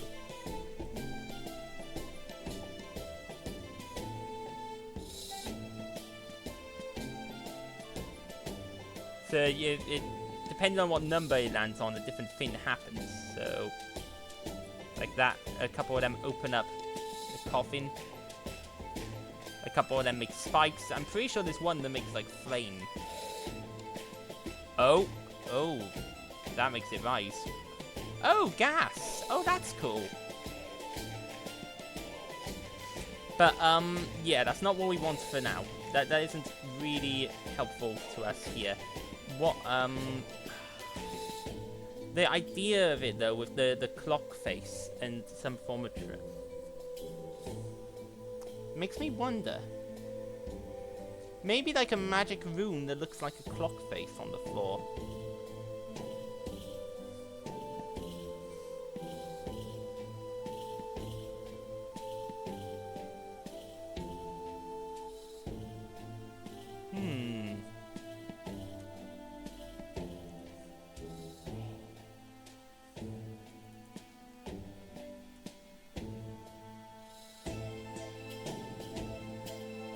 It might be, I might have to import like a custom image or something.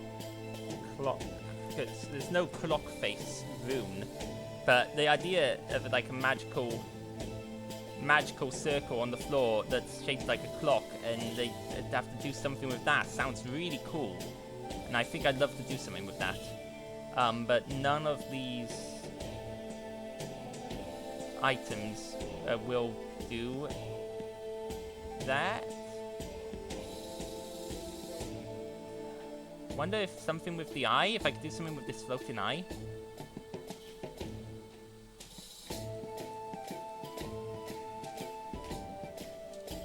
Hello, floating eye. It just sort of looks around every so often.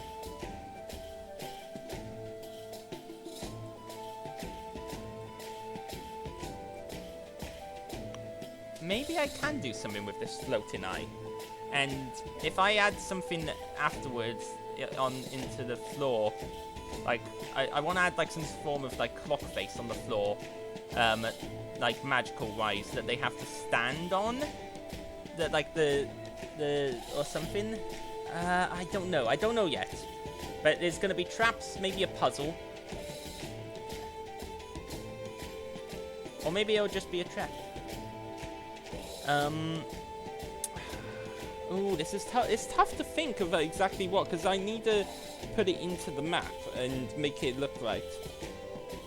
It's tough to think what it could actually be, what I could actually put in there. I love the idea of some, like, yeah, some puzzle trap thing that they have to solve to get to a chest.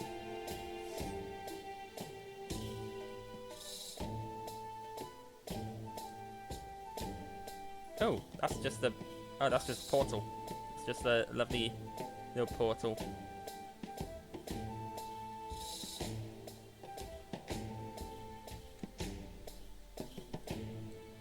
Portals are nice and all, but it doesn't fit with what we're going here. What we've got going.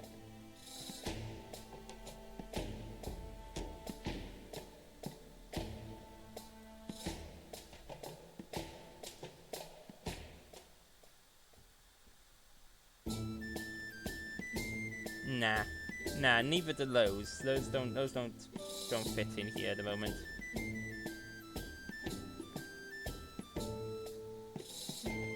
We've got a magical little doorway that leads to somewhere. Who knows where that leads to? I'm not gonna plop that. Oh, this is a really tough one actually. This is one of the tougher rooms to build. So I don't really know what I want for it. I'm just sort of looking through these for ideas, I guess.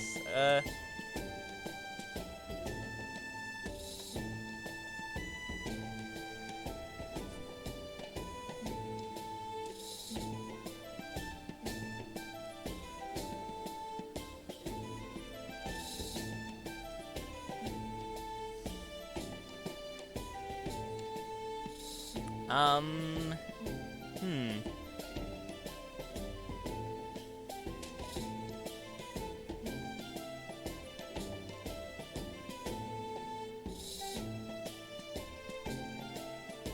This is a tough one.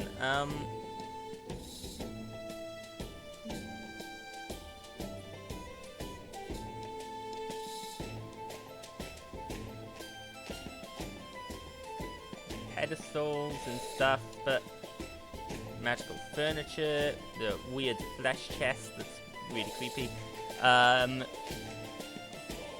Stupid magic table with stuff. Wow.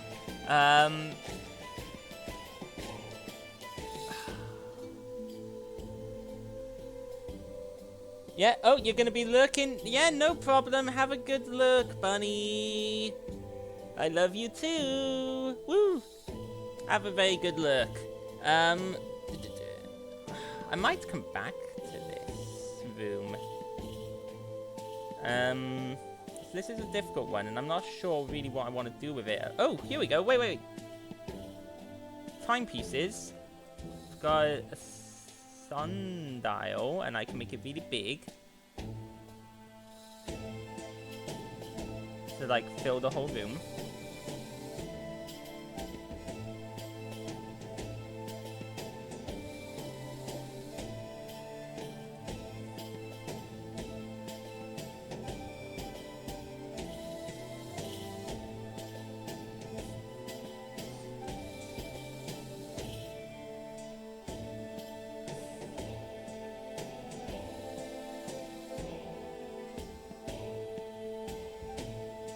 So, on this sundial, one is over... Yeah, so one is by there.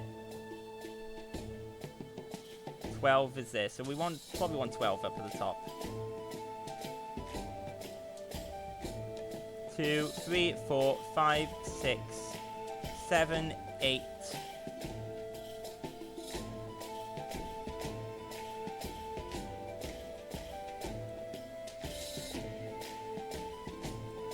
So that's 12, 11, 10, 9, 8, 7, 6, 5, 4, 3, so that's 8, is there as well. This sundial is really, this isn't what sundials look, that's not, I don't know, maybe it is how sundials work, but that isn't how normal clocks work. So 1 is there, 12 is there, yes. But 5 is both there and there. And now I've lost all manner of how on earth does time work.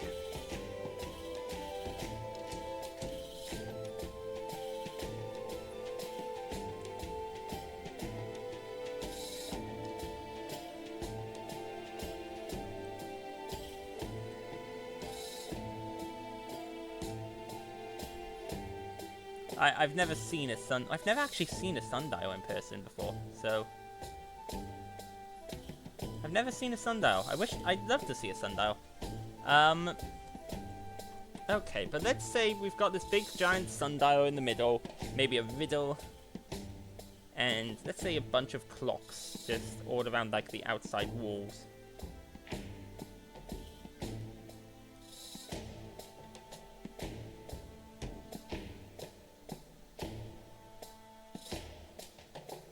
So we got a whole bunch of clocks lining the walls.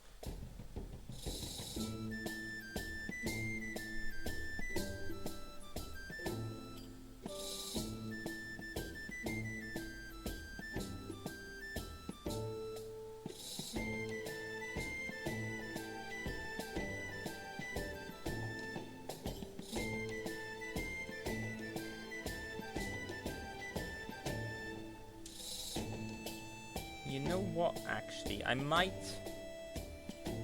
just put in one little wall. It needs an ice wall. Just by there. So that they enter... Yeah, that makes the entry look better. So, here we go. This is what we've got now. And... So... There's going to be some method of trap or riddle or puzzle they have to solve here. But in the end of it, solving that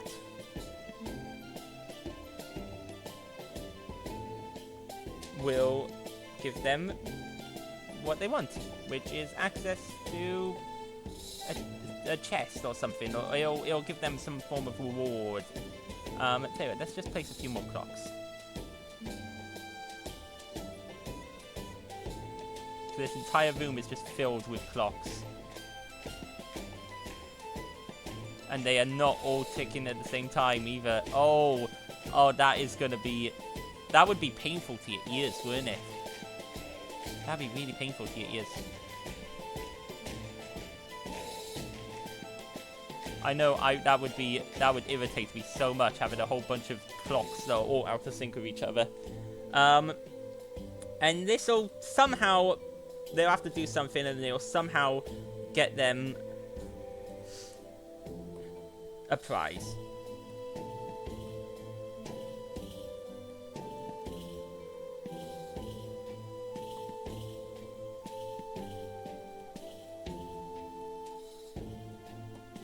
Maybe something to do with the time on the clocks. Yeah, there's a lot of clocks there though, so... Yeah, I'll figure out exact details of the riddle, but that will be enough for the map. I'll figure out the exact details of the riddle. Oh, I did, the ads did sneak up and are currently rolling, which I did not notice. They snuck up on me a bit there. So apologies if you're stuck. Well, if you're stuck in the ads, I guess you can't hear me right now. But yes, I did notice them. I'll put out an apologies after they finish. That's okay. Right. So next we just need to drop the markers for this. So this is going to give them a key, but not the key. It's going to get them a different key. So we've got 1, 2. We've got 3 of our main keys currently on the board. The 4th one will be in the vault. And when they've got all 4, they'll be able to head to the final room in order to get in. But look at all this space. So there's still going to be a lot more map. Probably. There's going to be some of there. We're going to have some here. We don't know. Some of this space might go unused. And sometimes that's just how it goes with this. We can't... I didn't know exactly how big this map would end up being when I wanted it to be big. Didn't know exactly where everything would go, so... We're gonna drop a puzzle marker. There we go. Puzzle marker and a trap marker. But solving the puzzle will get them the key, one of the keys to the vault. Now, beyond this door here, we're going to have whatever comes next, 7, which is beyond the door, a passage 20 feet straight ahead. So we're gonna drop a passageway, then continue the passageway with straight 20 feet. Then a side passage to the left. The side passage itself is going to be 20 feet ahead. Turns right. Okay, well. 15, 20 feet ahead. So this side passage can end up looping around to here. But it also wants a right turn. I'm gonna deny the right turn. I'm gonna say this. I'm gonna link up this side passage with that. Probably maybe through a room. 5, 10. We're leaving the wall there, so I'd like to keep going this way instead. So 12, straight 20 feet and turns left and goes 10 feet. 10, 15, 20, then goes 10 feet left. Meanwhile, this passage here gets 20 feet later. We're gonna cheat these passages together like that, I think. And maybe put a room. The door hasn't come up, but I do want to fill in this blank space with, wow, this is going to have something behind it. But I might put a room here. But let's see where this passage goes. So it's 13. Straight 20 feet, turns right. Well, there's no space for it to turn right. Really? So we'll just won't turn right. 20, side passage to the right, an additional 10 feet ahead.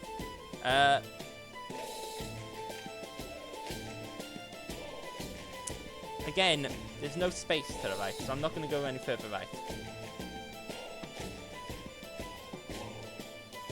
Every result I land on wants me to go right instead of left. So this time we're just gonna interpret right as left at the moment. So it's gonna be a door to the left, an additional 10 feet. We're gonna quickly make that, place down the door, and then continue the passageway along. It's gonna be a big passageway. I wonder where it's gonna go.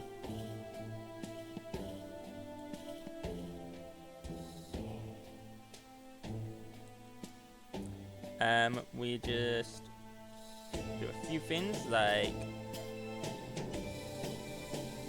loop, and we want to keep up with the. I like the blue tiled for more, so we're gonna.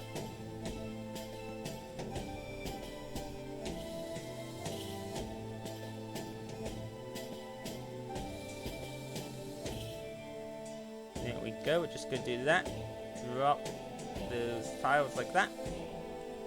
Then we want a door. And beyond the door, what is actually going to be beyond it is the question. It will be another passage that will be only 5 foot wide. So we're going to have a single door.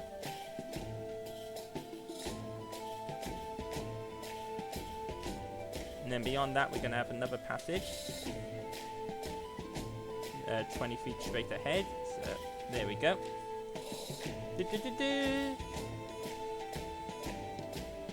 Yay! Okay. So as for the main passage, here we want to continue this with continue straight 30 feet, no doors or side passages. This is a very long passage. 30. This small passage here does mean our guardian will not be able to get through there, which is going to be interesting. A room, but I'll keep that because there'll be a little passage they can't. So we'll have another way for the guardian to get in. So we've got a few of these. We've got a few of these little rooms the guardian can't get into. In fact, I need to change this door actually.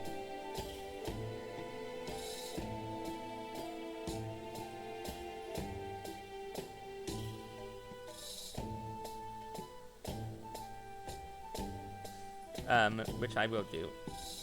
That goes 30 feet straight ahead. And then it goes another 20 feet with a side passage to the left. 20. Left, another 10 feet. And this side passage to the left is going to immediately go into a chamber by the looks of it. Which means this other passage just going to keep going forward 20 feet, ending in a door. So we finally reached the end of this long passageway. But this is fine, because we want to use up some of this space. Because there's a lot of space here, and we want it used. We want to use up space and actually, you know, we don't want too much blank space on the map. So this is all fine. So we're going to have a chamber, we're going to have a door. And I'm gonna pick a double door for this door. We're gonna pick a nice double door. What type? Well, a wooden door. Okay. Let's go for this one. So we've gone that. We've gone this passage. That's gonna go directly into a chamber, and then we've got this passage. So we'll roll the chamber. And the chamber with a 12 will be a 30 foot by 40 foot rectangular chamber.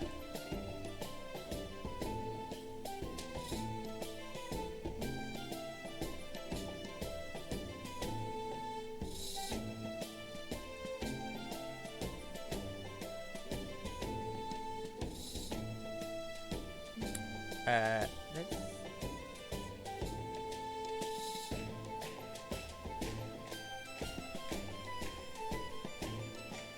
move that, but we know where that is, so I'm just gonna remove this wall.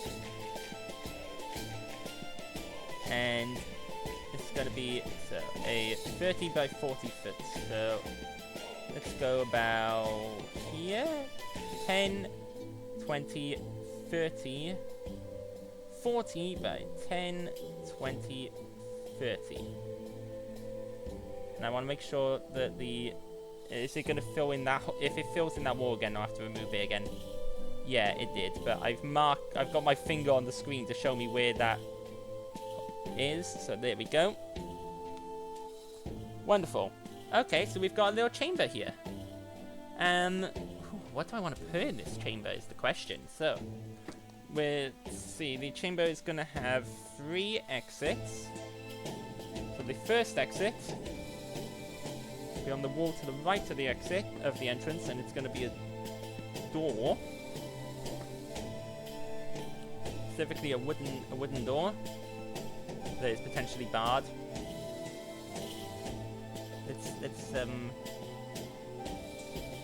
Let's use that door. Then the other one is going to be on... You know, I should just grab a few d20s and roll them all at the same time to make this easier. And then just... Yeah, rather than rolling one d20 multiple times. So, 17, 12, 19. So it's going to be a corridor that is 10 feet long. Which means I need... And it's going to be, width-wise, 10 feet wide. And it's going to be on the wall to the right of the... to the right of the entrance. Again? Again to the right of the entrance? Really? Okay. Well, no. I don't know what's going to be behind that door, so maybe it won't be. Maybe we'll just... cheat it to the left of the entrance instead.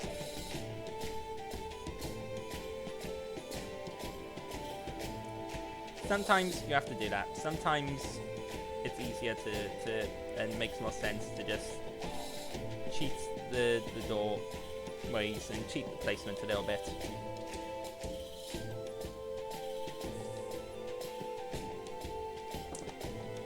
Right. So next up we got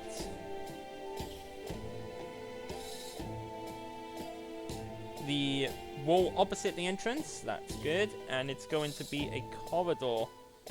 Another 10 foot long corridor. It's also 10 feet wide, like that. There we go.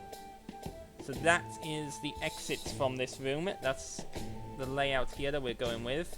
Now, what do we want to put in the room? Well, I've got unused roll there. Storage for food and tools and the like. Okay. This would be rather large for a storage room, though. I feel like a smaller room should be a storage room. This room's quite large. So quite far down from through this guy's house or manor, or this area, this little alchemist, which belongs to an alchemist.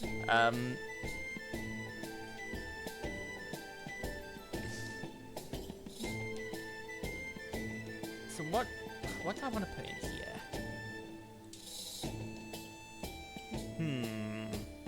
We've got a puzzle there. That'll give one of the keys to the vault. We've got a little treasure room with treasure. We're gonna have whatever's behind this door.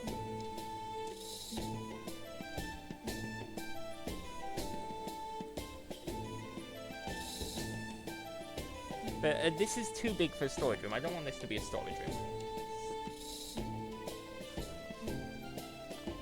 A trap. A trap makes more sense. A big trap in this room. So what? But what kind of trap? What kind of trap should I do? Let's.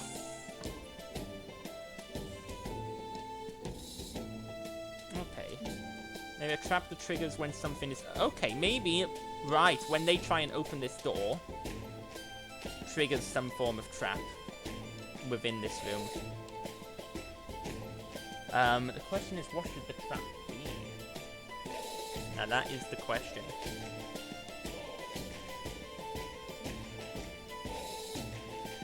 I've got an idea. Maybe using these maybe a trap that uses paintings somehow.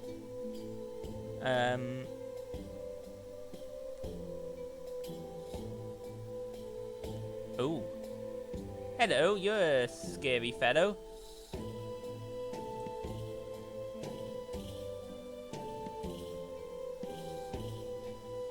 That is definitely not what is on the painting when I'm looking at. That is not what's on that painting. Look, that is a painting of a man with a sword there, not a big beastie with a sword.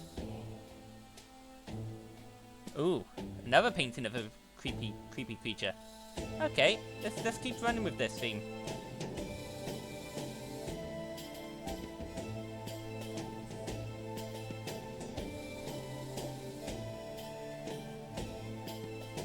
That's a person. That's some impy demon thing.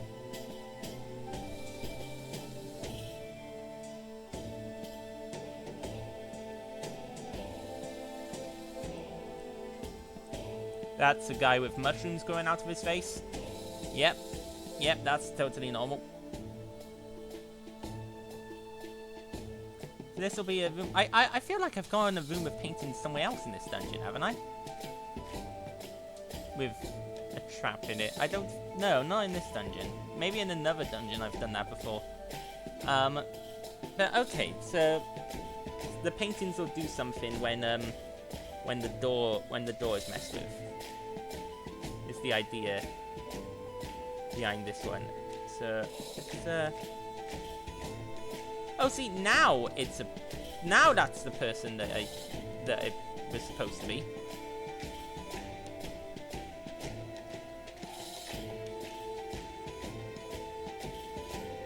And then sometimes it's this Mr. Lichkin.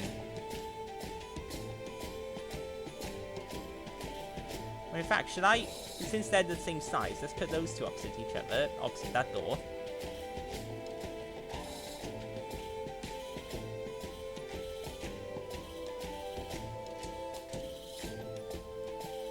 So there's a dude with some creepy demon behind him. There's a weird lichkin. Now we've got this weird one with like a lady with a demon. Oh my goodness, yes. They put a lot of work into these paintings. Let's go put that there. I do like a good bit of symmetry.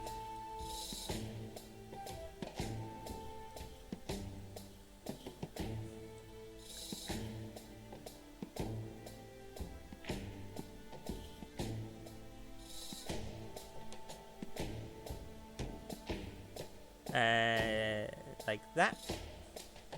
And I don't know exactly what the paintings will do when the door's messed with yet, but I don't need to know what they'll do yet. They'll do something. And it won't be good for the players. It will be a trap. So I should place down my trap marker. We'll just plop that there. And plop down a bear trap on it to let us know what's in the room. Where's my bear trap? My bear trap. There we go.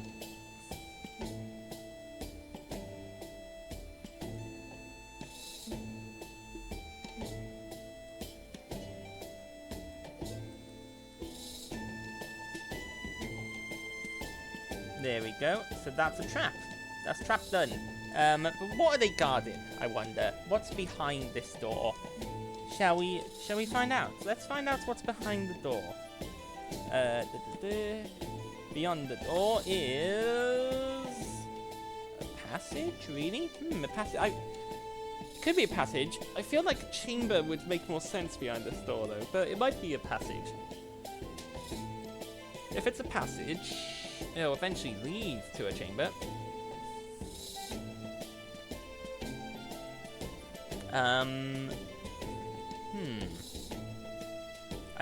I want to bring this section of the map to a close soon. I want this to end relatively quickly soon.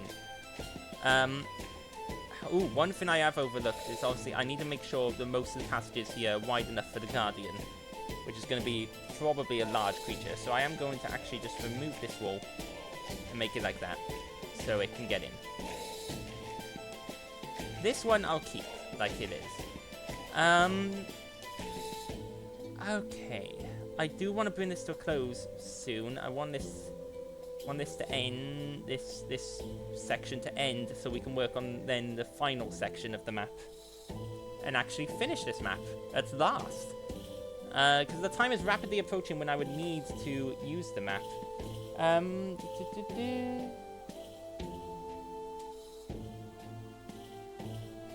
There's also, I completely forgot, I forgot to do a particular thing that I should have done this morning, which was put out to Finn, and an announcement on one of my servers. But that's fine. I'll do that after we finish. Right. So, we've got that.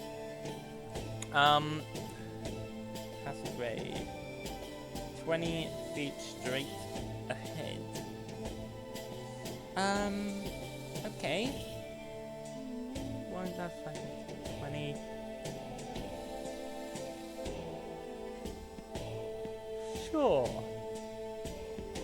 Sure, we'll go for the passageway. There. And then behind this door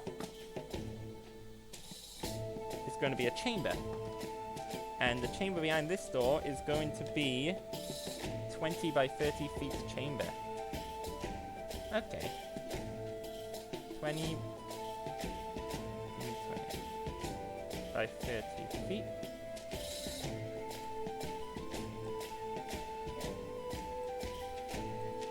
Oh, didn't mean to do that. But, 10, 20. Let's see where this passage goes, shall we? 13. Continue straight 10 feet, 20 feet, then it turns right and continues 10 feet. 10, 15, 20. Now see, no, that isn't... Because that just means they went through all the bother of going through a trap just to end up somewhere they could have ended up anyway. I don't like the sound of that, unless this door is impassable for some reason. But no, if this is a protected room, it should be protected for a reason. There should be something good behind it.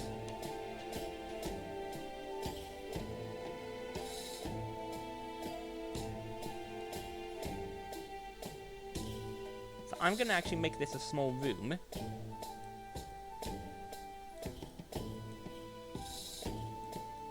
Maybe with something inside. Let's make this a small room when we'll put something inside. Maybe the second key.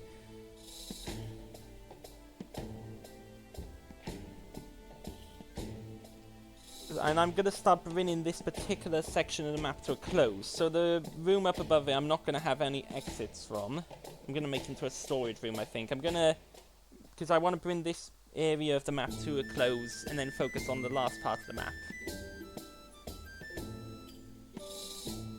That's really the best thing for me to do here. That's what I want to do. So, yes, that's what we're going to do. So this... Again, have something almost magical about it in here.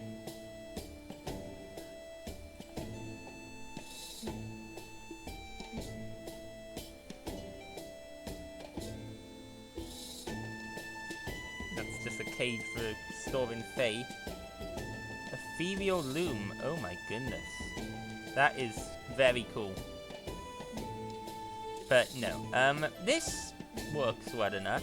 This weird magical fountain light show.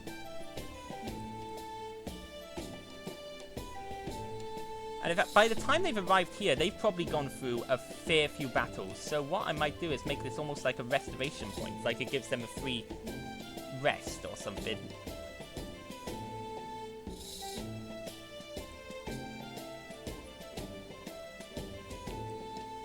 Like it rejuvenates them in some magical way.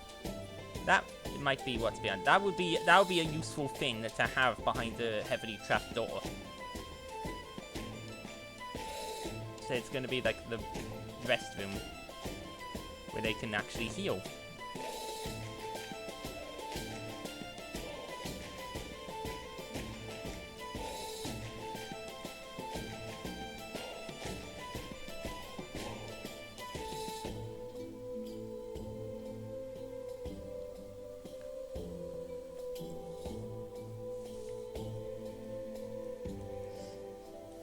And then this room here, got like we can have it as a storage room, and then we've got these rooms that can lead to somewhere useful.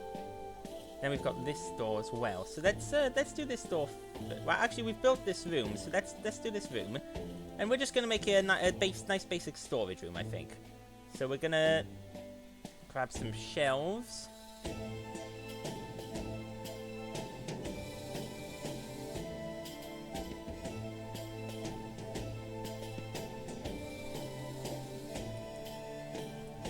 Shelves, so we're gonna have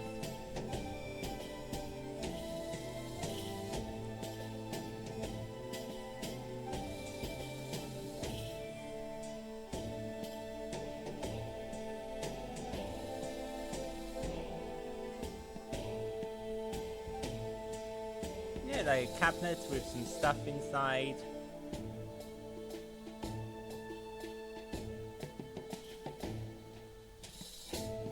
Here we go, the furnished cabinets to actually have stuff on. We have like a couple of storage shelves, like some potion shelves. Well, no, all the actual potions are in the downstairs, but we'll have like some ingredients and maybe food here as well, like pantry stuffs.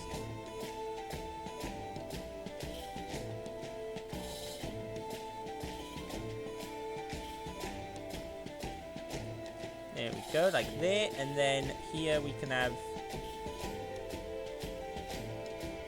It needs to be basically identical, but identical shelving for symmetry of it. It looks better if it's like that. There we go. Yeah. So we've got a nice little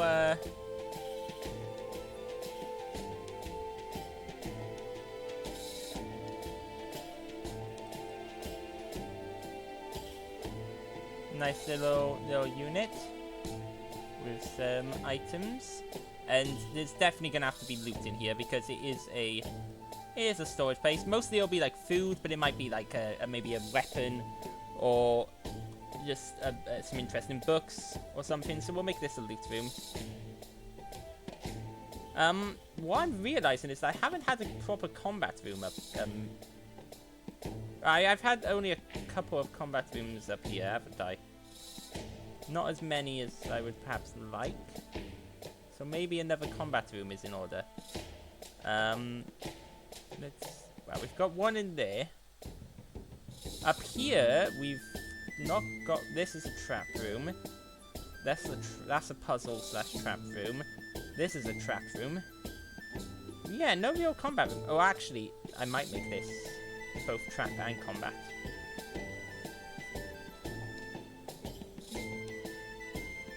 If I find my axe, there we go, the axe.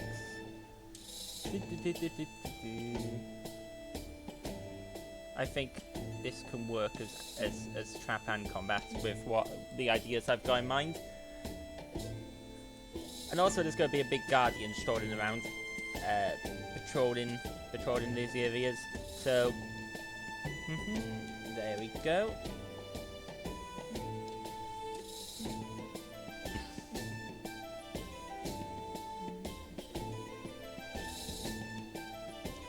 That's going to... Right, so that we've got that. Now for beyond this door, and then we've got this hallway.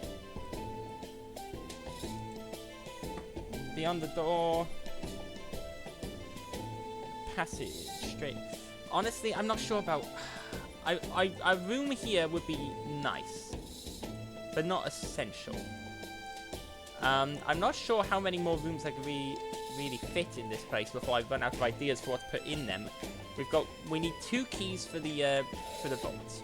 So I've got to decide on what room I'm going to put the other key in, and I think it should be somewhere in this direction. So I'm actually going to remove that door and just have this passage continue instead. So 20 feet and enter the door. That works for this passage.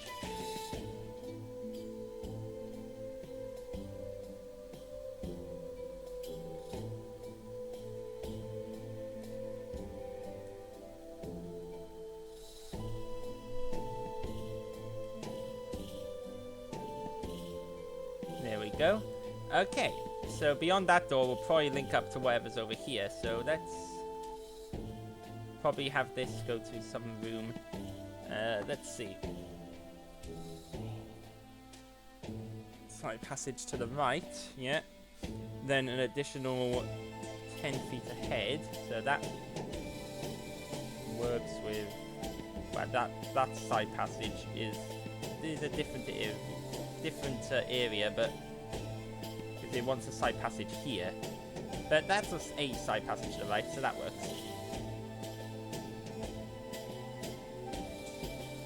Because this is gonna come down to here.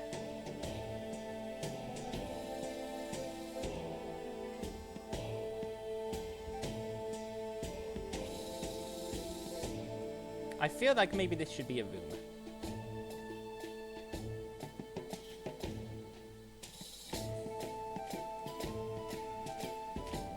This side passage is gonna come down, and I feel like this should be a room here.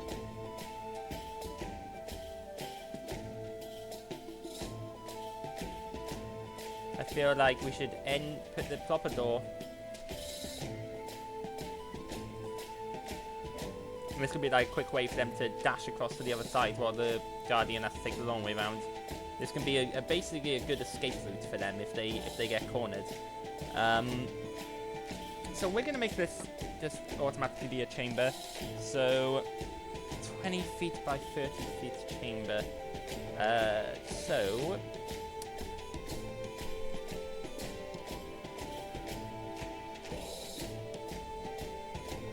10, 20, 10, 20, 30. There we go. We're gonna have it be like that. And then this little passage is going to come on down here.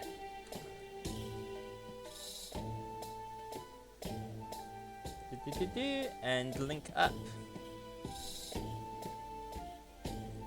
And I think a basic trap, a nice basic maybe pressure plate room will work well here.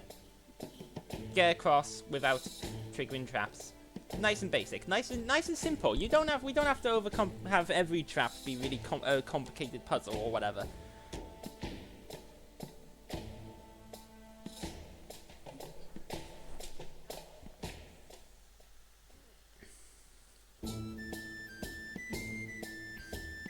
It could be as simple as watch out for the pressure plate. So that's what it's gonna be. So there we go. They enter, and they've just gotta get across to the other side where the room exits in like another corridor or something. Yeah, I've just rolled corridor, so have it be a corridor. Which goes on for another 20 feet.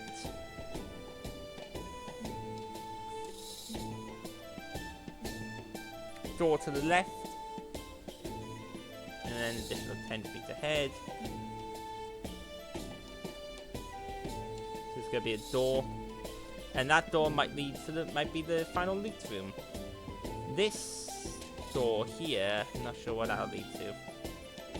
Maybe just another way back, but maybe it's locked from this side, so they have to go around. Meaning go past the trap room. That feels good to me. So in fact, we're gonna place this room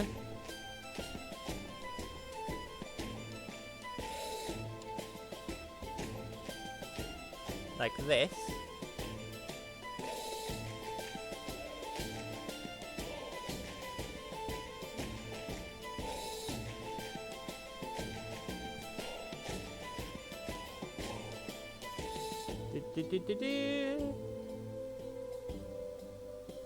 Let that load in.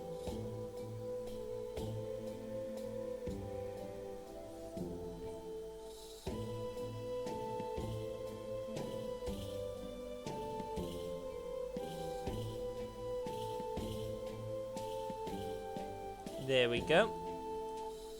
Perfect.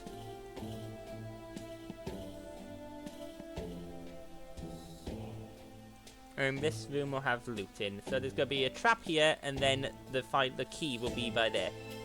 And that will, other than here, whatever's going to be past here, will then bring only the treasure room left to do in this section of the map. So let's just do some decorating. Let's see, trap-wise, what can I... Engineering... I mean, it can be something as simple as a little spike or dart trap. Like, it doesn't have to be anything too big. It doesn't even have to be obvious and visible on the map. Just some pressure plates.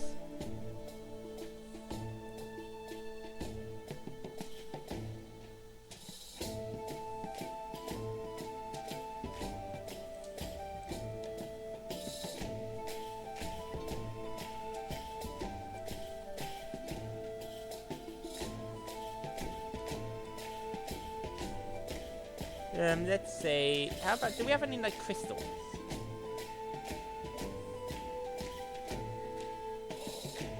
Oh, wow. That is crazy, crystal fountain. That's very cool. Can't even tell what half the shapes are. That's like the huge horn that everything's pouring out of. Wow. That's pretty cool.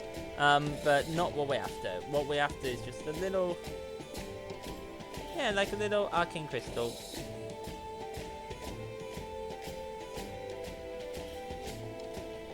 It's in a couple of corners, ready to do something to anyone who triggers a trap.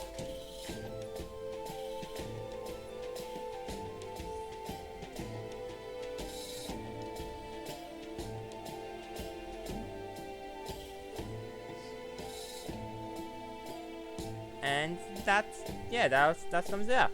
That'll do that. That'll do for there. Then in here we just want like a storage chest.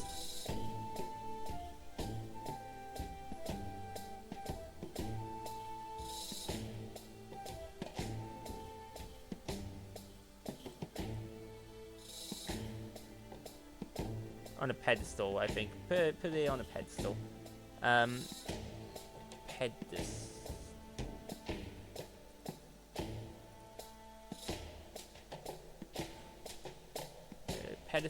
Pedestals. Got a few choices. Let's go for this. Then pop it up on there. Now it does have a lock on the top, so maybe the key is somewhere else.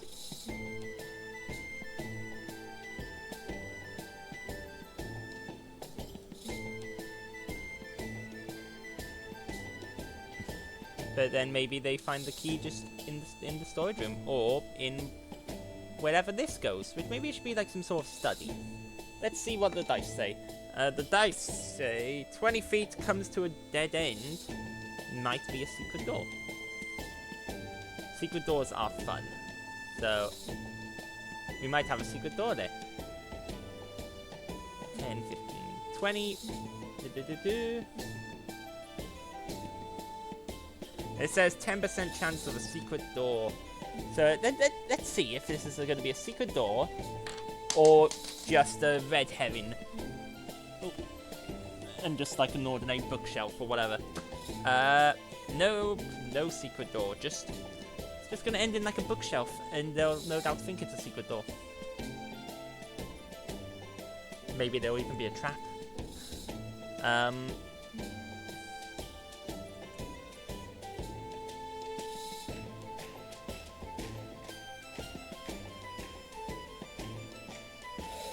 Here we go. Bookcase. Nope. There we go. There we go.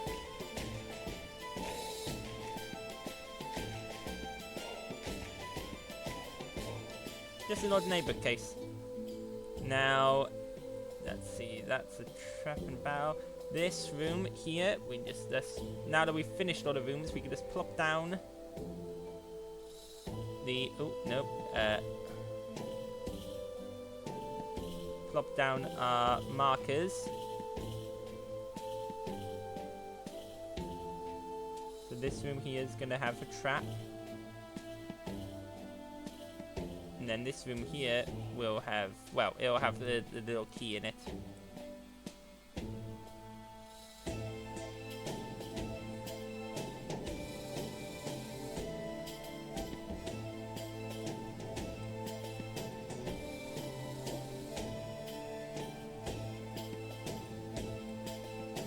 This entire place reads like something that was designed by like a really paranoid alchemist, which actually makes sense. So maybe that key unlocks that box, which then has a key inside that unlocks the unlocks this. So this is then the only room we need to actually do next, which is the treasure room up here, which is going to hold the final key for the containment box downstairs.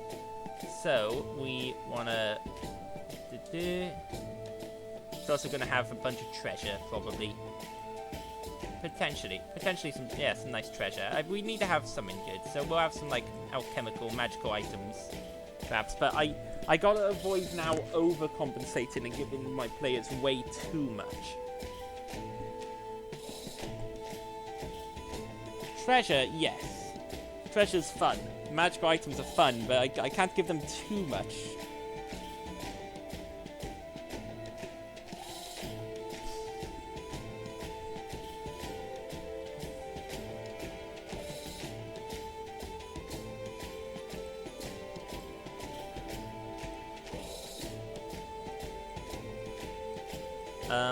So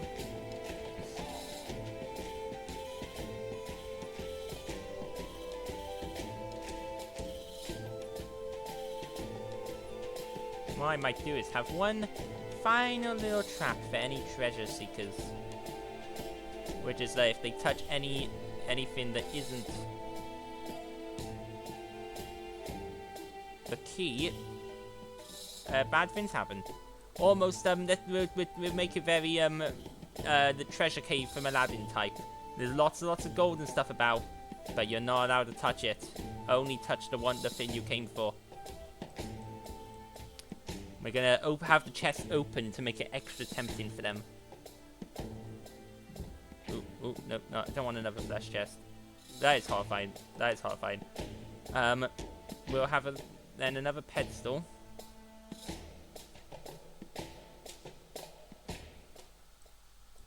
At the back of the room, like that. We'll put like this jewelry box on it, open it up, and put a key.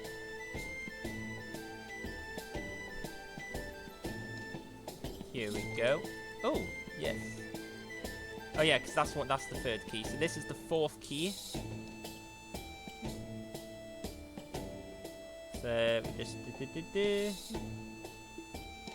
we're gonna need one for the marker. So we'll pop that side for the marker. Shrink this one down and put it in the box.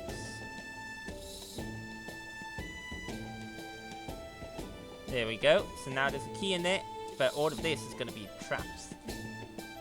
Maybe mimics. I haven't used mimics in a while. against my players. So maybe these are sleeping mimics who wake up if they touch the gold.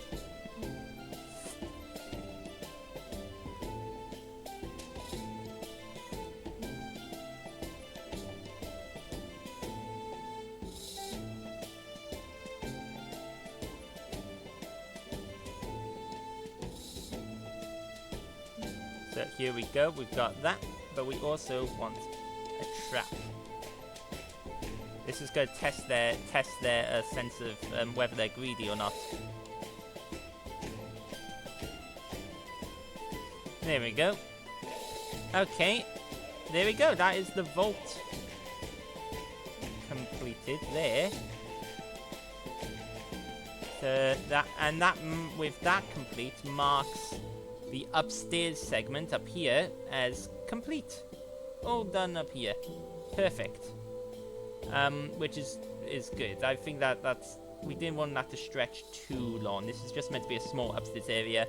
Obviously, the Guardian will be patrolling the entire upstairs area as he can. Now we do need to replace these this single door with a double door, like that.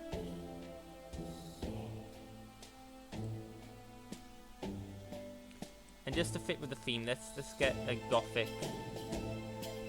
What's this? Gothic door. Gothic.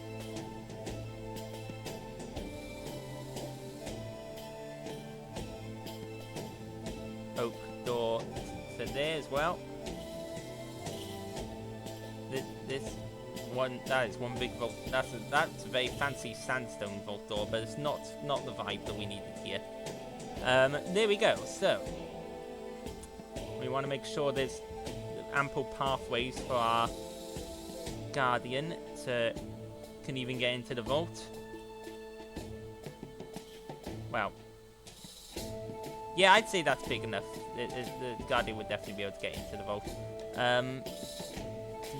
Can't get into that room, but that's fine. The puzzle room is safe because they're going to be there trying to solve a puzzle. That can get everywhere else. But then we've got this little hideaway. We've got this, so they can run. They have a few escape routes where they can run and hide from the Guardian until it wanders away, which is part of the design. It's meant to be like that. And the Guardian will not go downstairs either. So that is that. We're gonna save. Let that save. There we go. And we're just gonna do a double save and save a copy of it as well. So we're gonna double save that, make sure we've got it all saved up. Because that is incredibly important. I do not want to lose that much work if something goes wrong, if the program crashes. I should be saving even more often than I already am, but sometimes what can you do?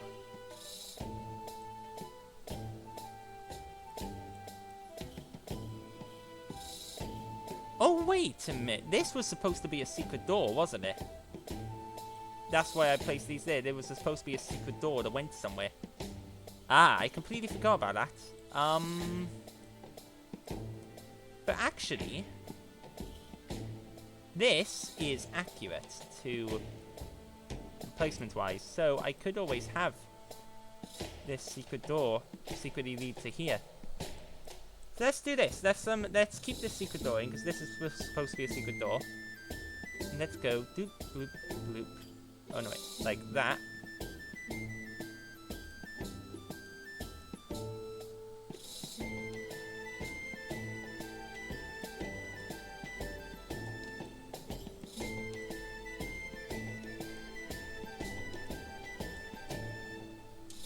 Well, actually, no, not like that. Because I like those shelves better. We'll make it go around the back way and come out back here.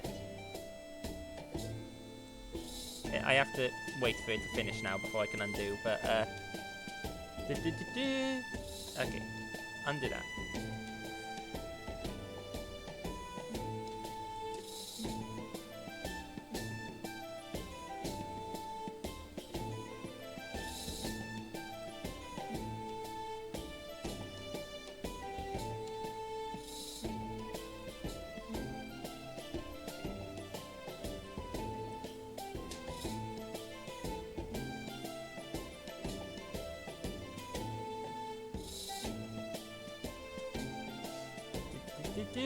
Let that load up, and then we just need to place the secret door on the other end.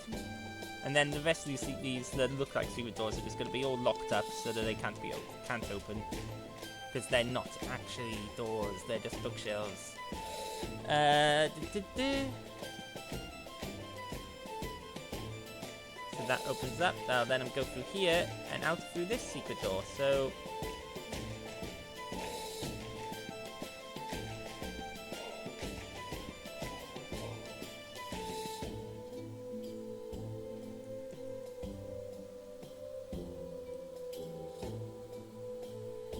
however, it's gonna look out of place no matter what I put there. So I will just turn that into a secret door on the foundry and just remove the wall and put a secret door there instead, because otherwise it's gonna look weird and it's very obvious.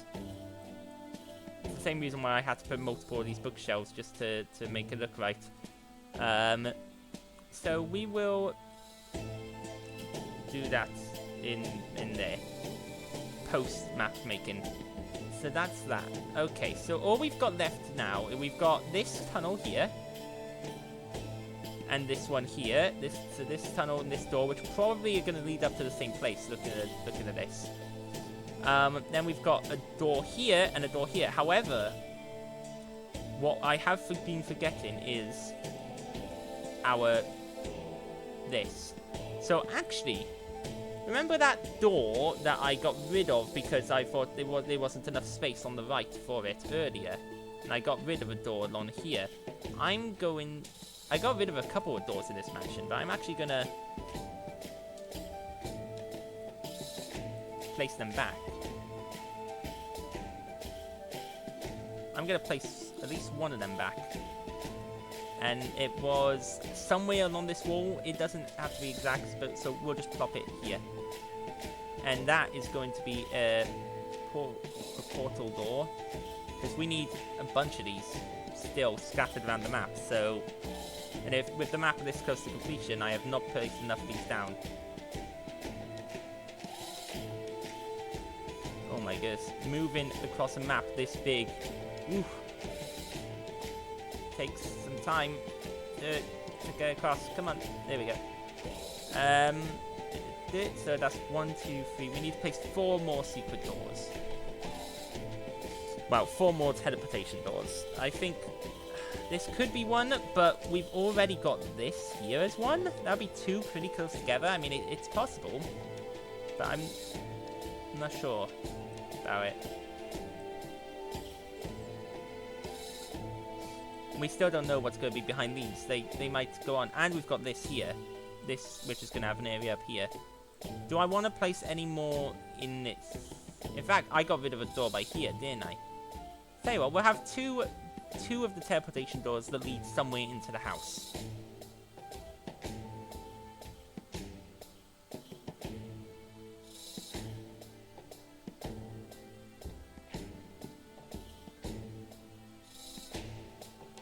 Because why not? There's really no reason not to. So we're gonna just zoom over here and place down that. There we go.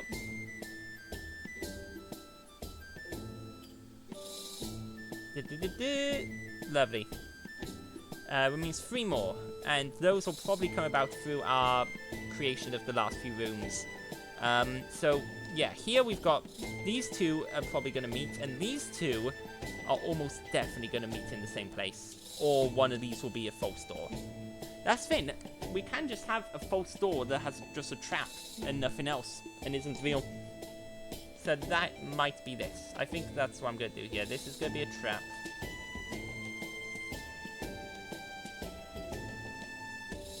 And I'm going to mark that with a little trap marker directly behind the door.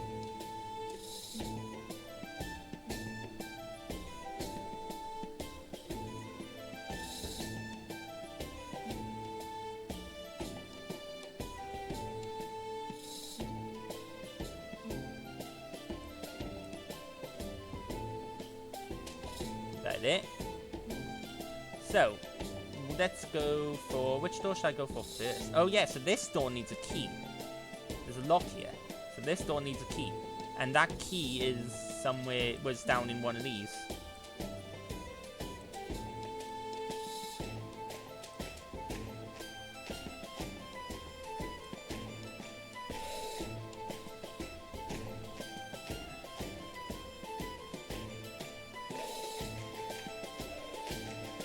And I can hear with this crystal. So...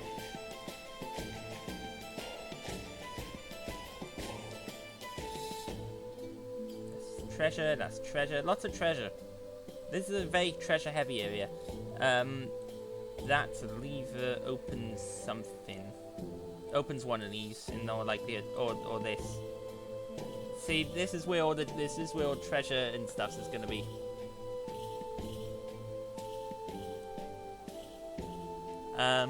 So behind this door needs to be something important since it requires a key.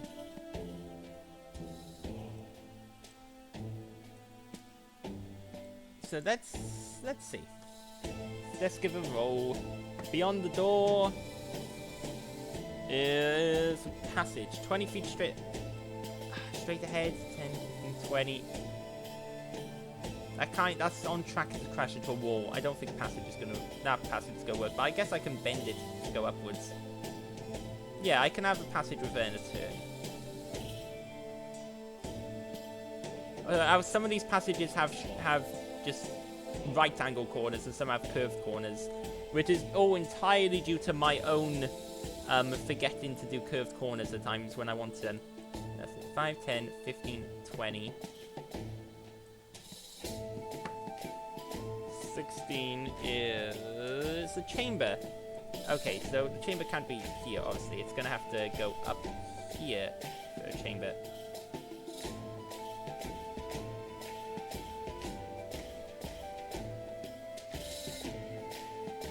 Like that. Yeah, there we go. And then there'll be a chamber here. Next ad block is about to start in 3 minutes. We run up to 3 minutes of ads to support the channel and prevent free rolls. Subscribers and Twitch Turbo users don't see ads, so thank you for your patience with that. Oh, did I just do something? I don't know why I did.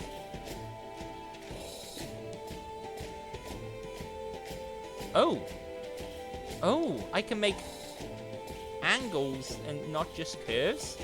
I can make an angled. Okay. Oh, that's interesting. That could allow me to do like a room that's at an odd little angle. Like...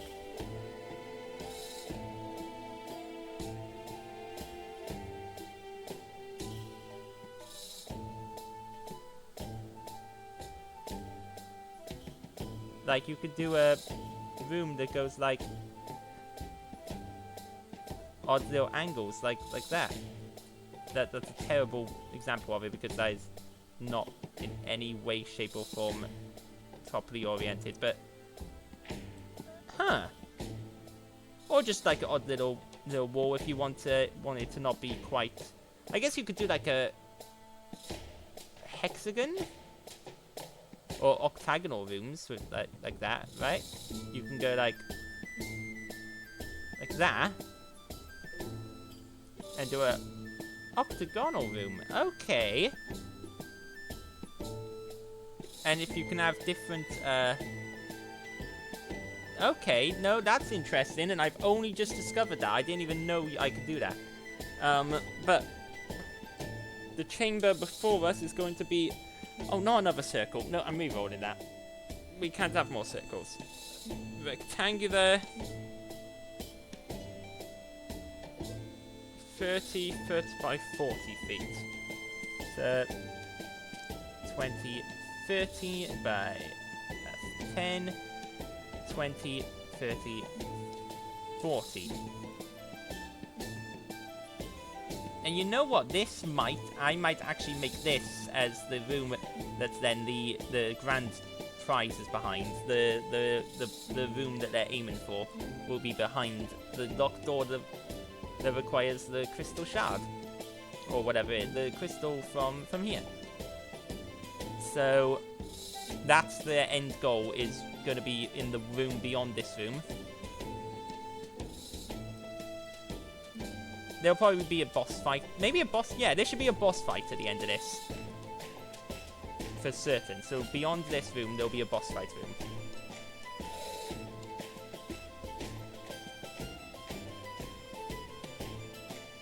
So, we're gonna decorate this room with some pillars, I think. Structure. Not wood platforms. Freestanding walls. No. Wood. Columns. Here we go.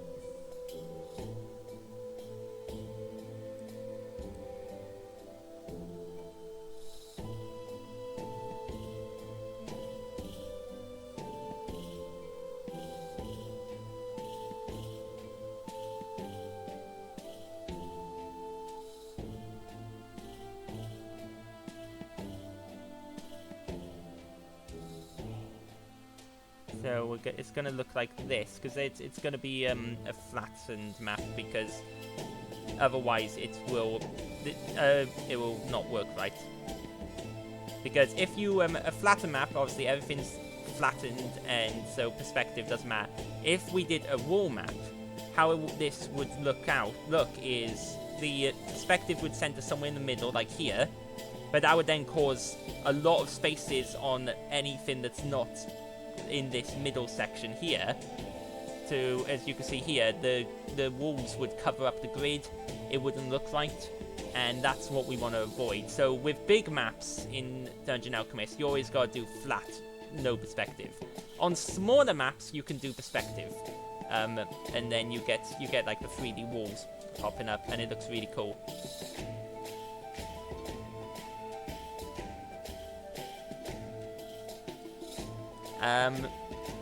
We've got those on the sides, and I want some pillars in the middle as well, so...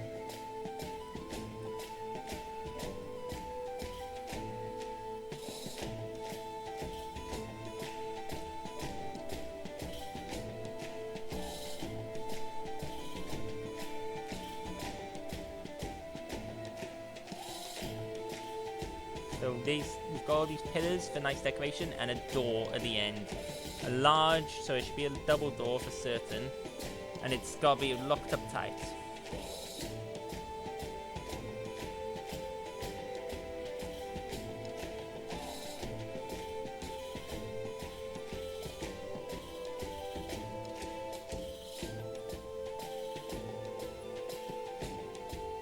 Maybe one of the vaults actually can work.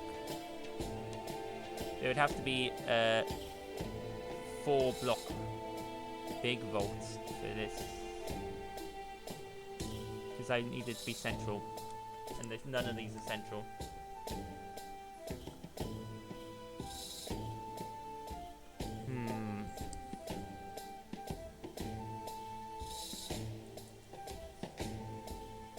Yeah, none of those are gonna work. That's okay. That's okay. We just have to use...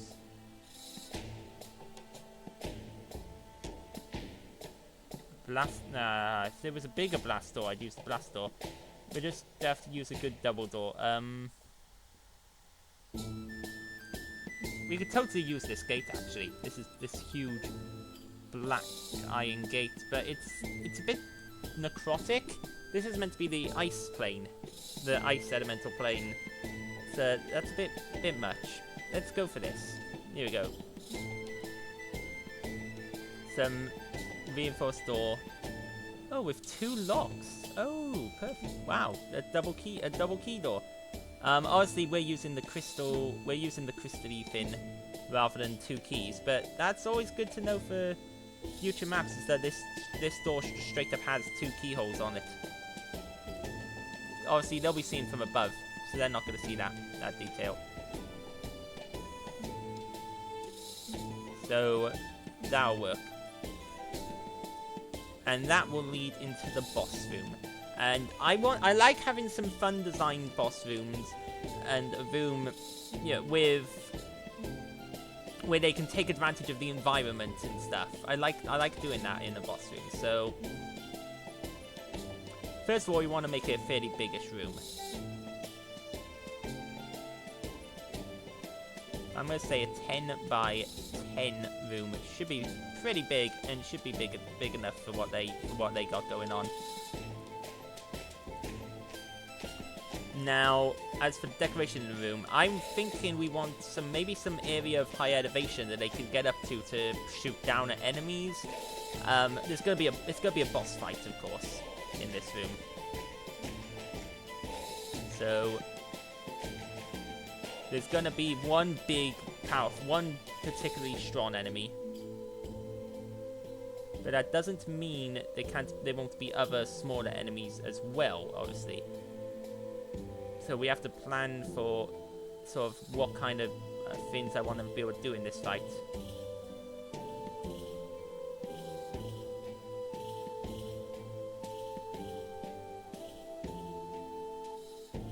That's a swimming pool. That is fun, but not what we want for a boss fight.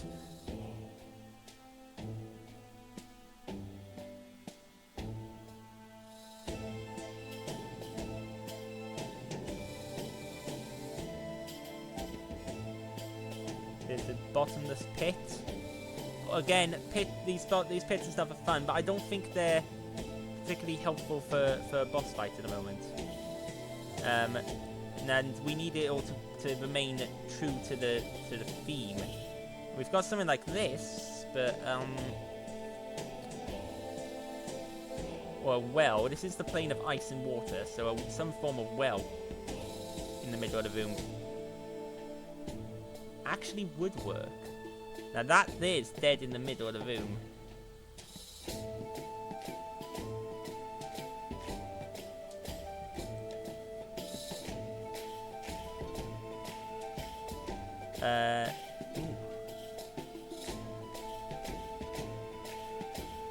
So we go for that water. Out of a few different choices, we're gonna go for that one. That's straight in the middle of the room. So if that's what if our boss is some form of water elemental, which would make sense, being this is all taking place on the elemental plane of ice and water, then they come out of the pit. But specifically, we need their goal to be in this room, the thing that they've come here for. Now, my party is coming here to close a magical gate machine that's draining power from the elemental planes. So we're gonna take this moon gate, plop it at the back, turn it on.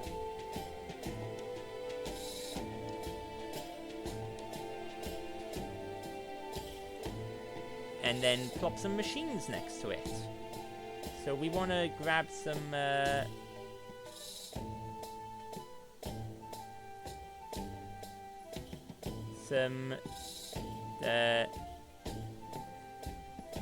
garden. Not religious screens, armory. We want to get some maybe in the structure. Here we go. Engineering. We want to get some machines and put down a machine that looks like it's doing something to and connecting to this. We'll have some gears, and we'll stop them like that, because it's not going to be running the animation.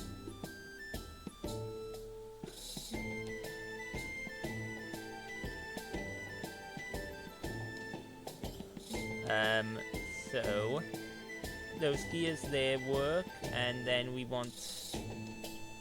I know exactly what I want, which is there's a particular item that makes little shoots of electricity, and that is what I want.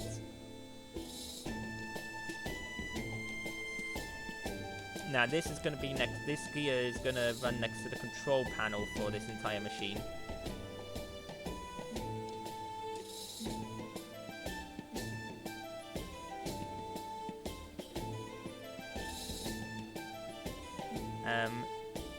So I need some big metal apparatus to be the control panel. It just needs to look big and bulk and some form of technological terminal or something.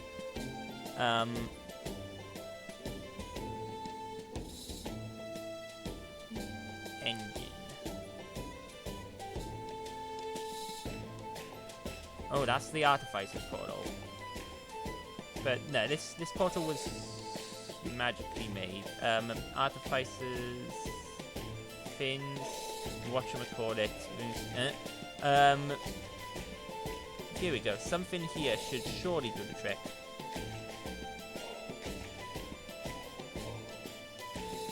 We've got a coil. Not quite what I'm looking for. However, electrical connectors are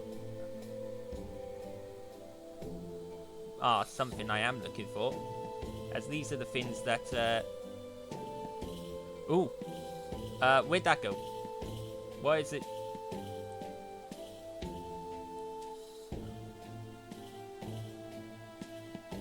What is that connecting to? What? It's going off the map. Oh dear. It's a little broken. That's okay, we'll fix that.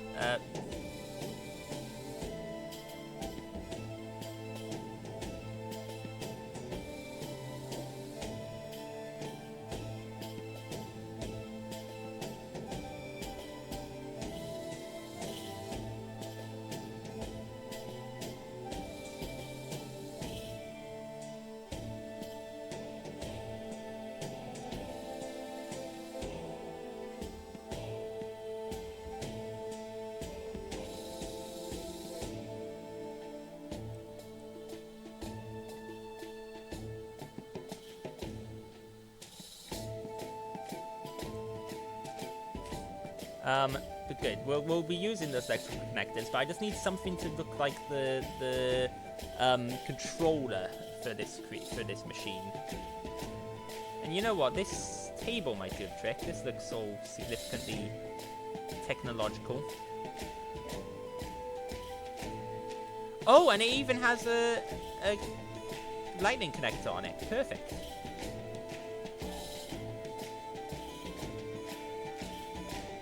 We're gonna turn this that way, yeah, and then pop this by here. Or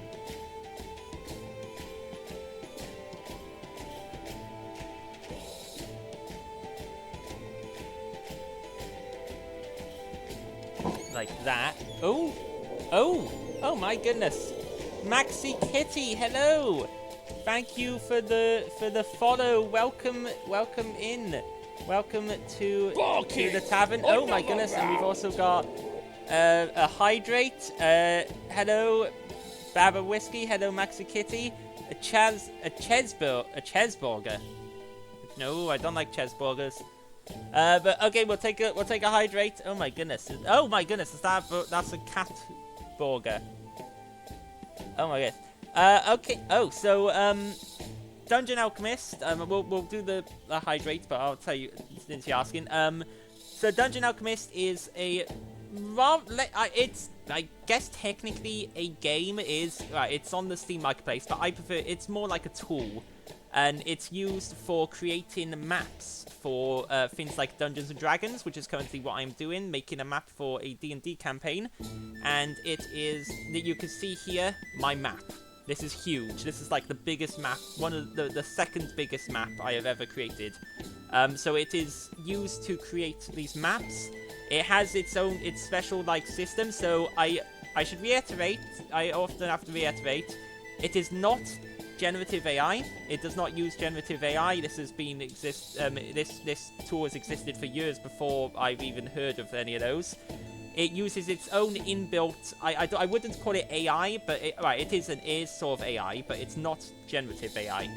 It has its own all of these assets that are created by the artists who make the game, and they've made all these assets.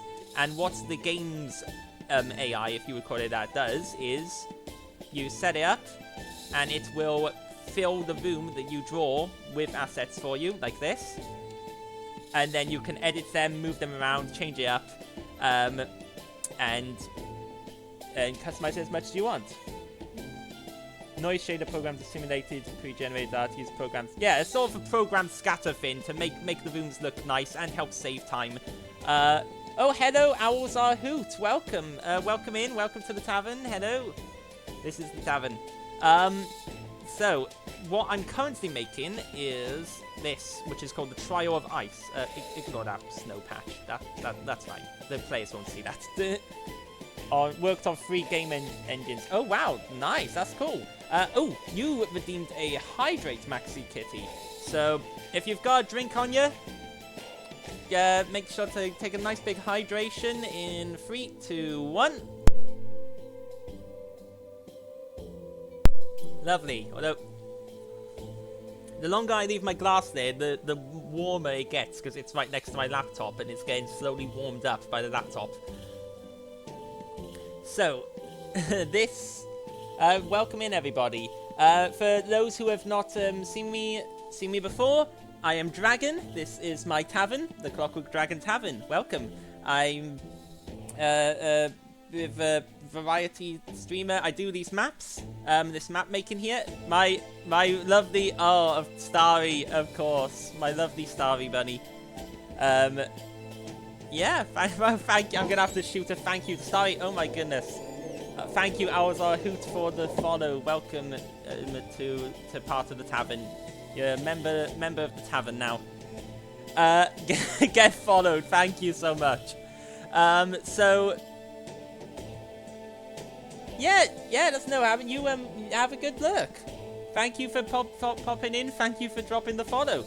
So yeah, I am a variety streamer. I like to stream. I do these and make these maps, and anyone who subscribes to the channel also gets to request their own custom map request that I will then make on stream and make their map for them, and make their map. It's a cool little thing. I also like to play a lot of different games, so we're playing things. So when I make the map, I then send you the image file of the map, so you can then use the map in your own games. If you play Dungeons and Dragons and stuff, you get to use the map yourself and actually use it in games and stuff, or just have it as cool decoration, or just a cool thing. So I can bring up some of the maps I've made previously on the show. So where's my pictures? There we go. So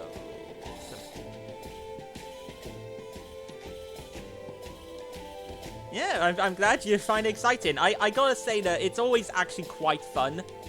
This map making, I always have great fun with it. It really is. So let's see. Let's just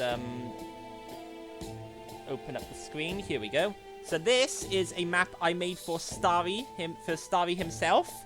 This is a spaceship that he wanted. The spaceship that his character, that Starry Bunny, his PNG tuber avatar character, lives in. So I made this spaceship for him. So this is a cool little ship, with all the different rooms that a spaceship would need. So we've got like a Hannah Bay, lunch and kitchen, bathroom, bed, room, little storage, all of that.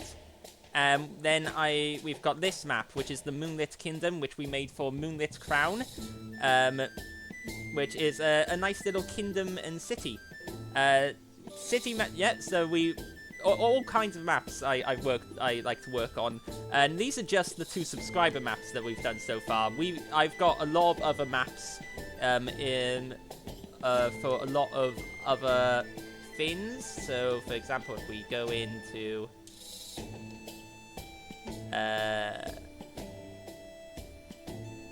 we've got lots of maps. For example, this one. The music is going to stop temporarily because this is a video map. This map is actually a video rather than a photo map. So it's all animated. So we've got that. We've got quite a few of these things. It's always very very fun to make. Half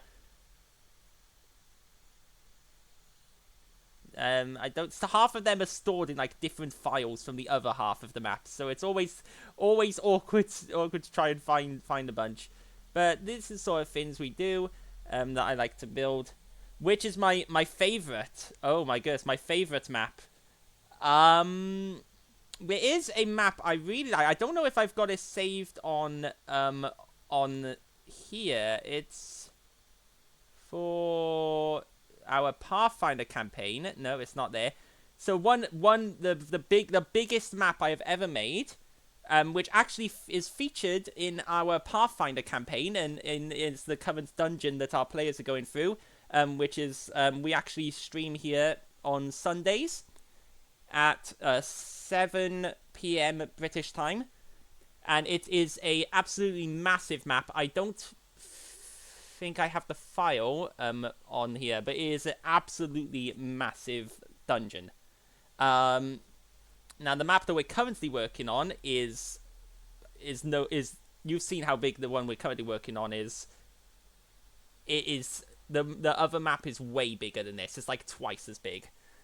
So it's huge. And if you want to see that map, you can tune in to the Pathfinder streams, or even check out the VODs from the last couple of them, and you'll be able to see some of that map that they've explored and discovered so far. Now, yes, we've got all of those wonderful then maps that we've been working on, and that's the kind of thing I like to make. And then I also play games like Fallout, Tomb Raider, Marvel's Midnight Suns, Doom, a few other games like that. So it is great fun. We're gonna plop the music back on. Where's the music? Here it is. There we go. Just plop the music back on there.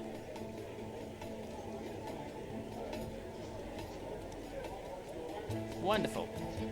So yeah, those are the kind of maps I love to make. And map making for me is quite a. It's like a very, very calming activity. Like to just sit back and create something. I always like creating and being a creator, so it's something that I find to be great fun in general. Now, right now, what we're building here is the boss fight room for this map, where our players are going to have to fight a boss battle and defeat a big scary guy. And what I want to do here is, I want this to be separated. I don't want those two all connecting. So we've got these little lightning rods, lightning sparkers that are part of this map, like that. And then say one on the wall here. Oh, no. Here. There we go. And we can put some cogs. We can put some things that like run off of this electricity.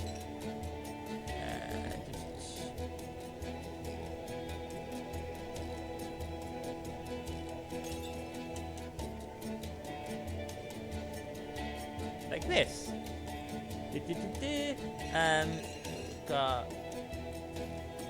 That looks pretty cool. That looks really cool. The electricity sparking into the thing.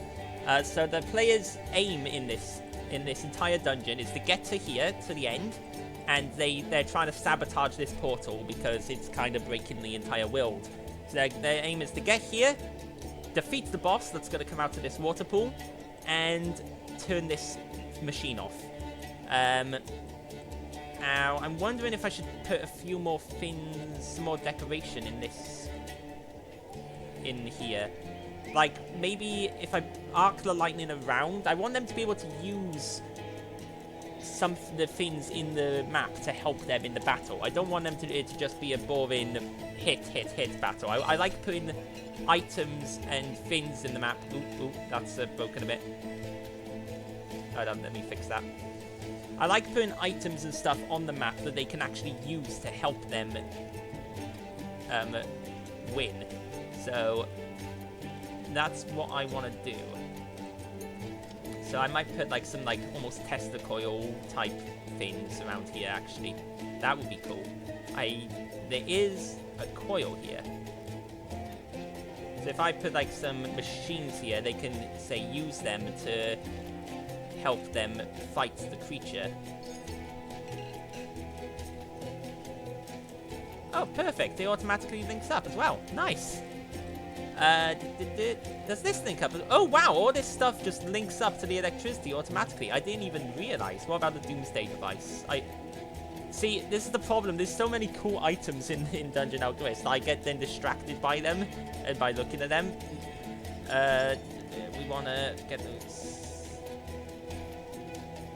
Hold on. Oh, this is gonna... Oh, no, this doesn't link up to the electricity. That's okay.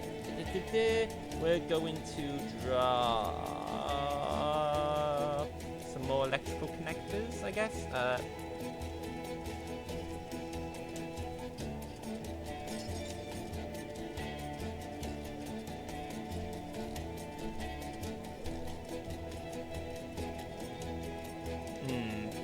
Maybe put a wall, another wall one over. Oh, no.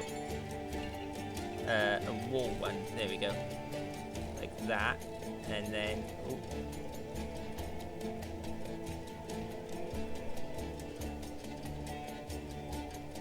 Like that. There we go. Oh, we need to move it back a bit though, because it's sticking it out too much. So there we go. Although. The electricity is arcing outside of the wall. That shouldn't be doing that. Electricity doesn't...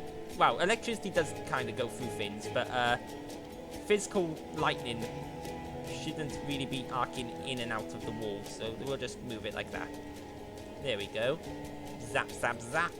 And put another coil down over... Where's the coil gone? Where's my coil gone? Where's the electrical coil? That's... I scrolled past it? I think I scrolled past it. Ah! No, that's the connector. Coil. Here we go. There we go. So we've got these two electrical coils, and they do something that somehow helps our... I guess maybe our party can trigger them to zap the monster or something. That sounds cool. Let's go with that. So now we've spiced up this this battlefield. That's the boss room complete. Which means all that we've got left to do on this map, and then we're actually close to finishing this map, which is great because we have been working on this map for like the past 3 or 4 map making streams. For like 3 or 4 map making streams. This map is huge. All we have to do is whatever's behind this door. Now what I'm doing here is I've got my Dungeon Master's Guide open, and I've got some tables that I'm gonna roll on. I've got some random tables to help me randomly decide what goes behind doors and things. So this one is gonna be a room. We're gonna have a chamber beyond this door that is going to be rectangular, 40 by 50 feet. Okay. This is going to be a big room. This sounds like a battle room. Maybe with treasure at the end. So we're going to place our room. So, let's see. 10, 20, 30, 40 by 10, 20, 30, 40, 50. Big room. There we go. Let this make room.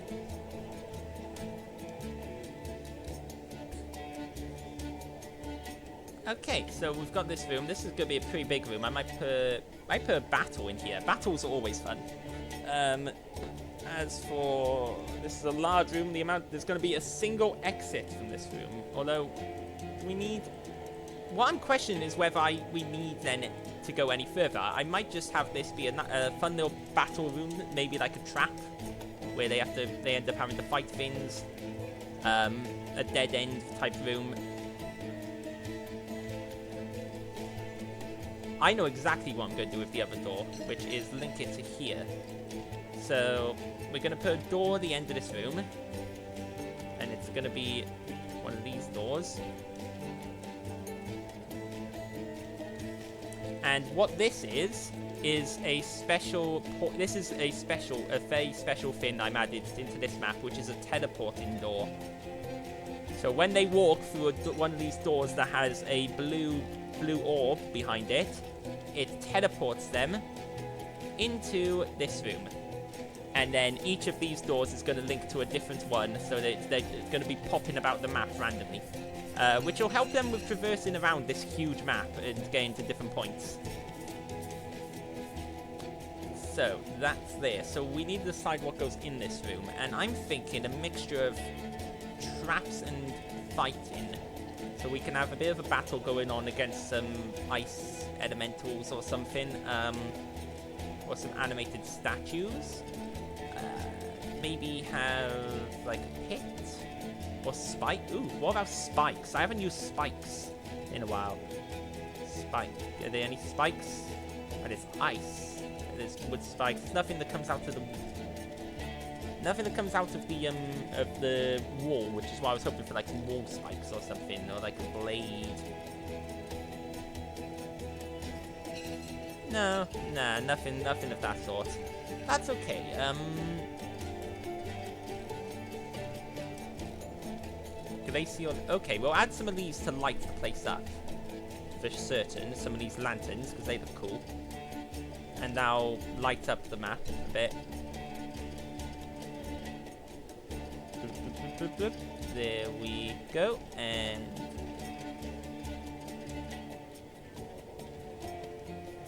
put one here in the center as well. And then what I'm gonna do is actually dig a few pits. So we want to go to pits, and let's not make a bottomless pit. Pit. Lava pit. No, not lava. Lava doesn't fit in the ice world, so we're not going to do lava. Here we go. We're going to dig a few pits as like traps that they could happen to fall into. So we're going to say have one pit like that.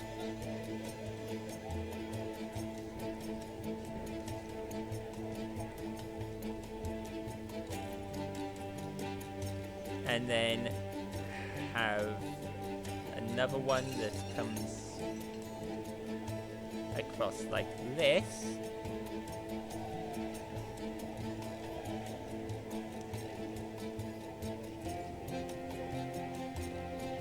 And then have one like that, maybe. So they've got to, like, jump across the pits while also fighting against monsters.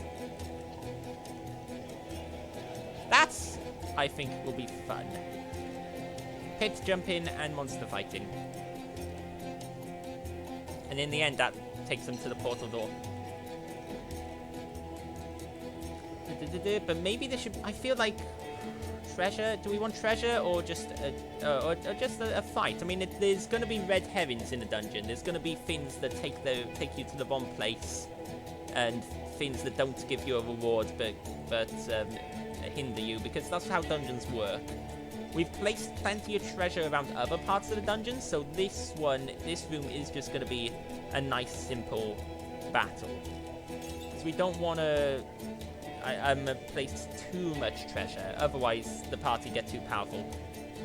So we're going to plop this down, and this is my marker, so we're just going to mark that this is a battle room.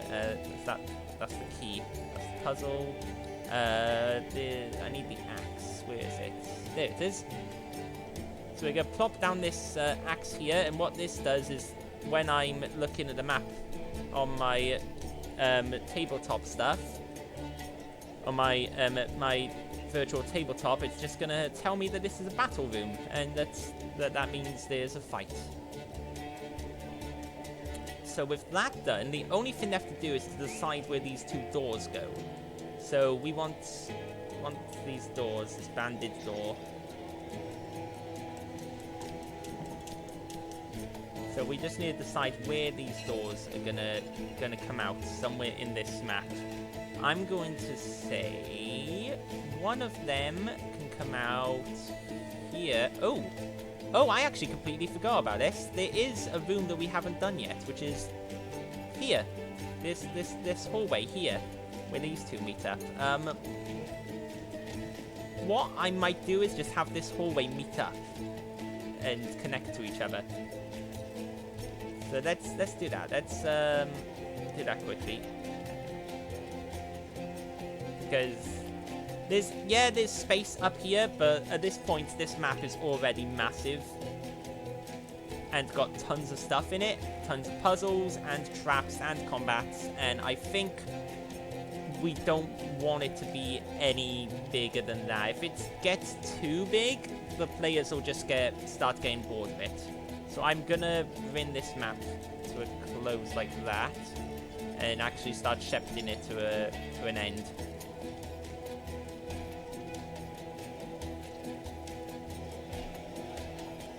So there we go. Let that fill in.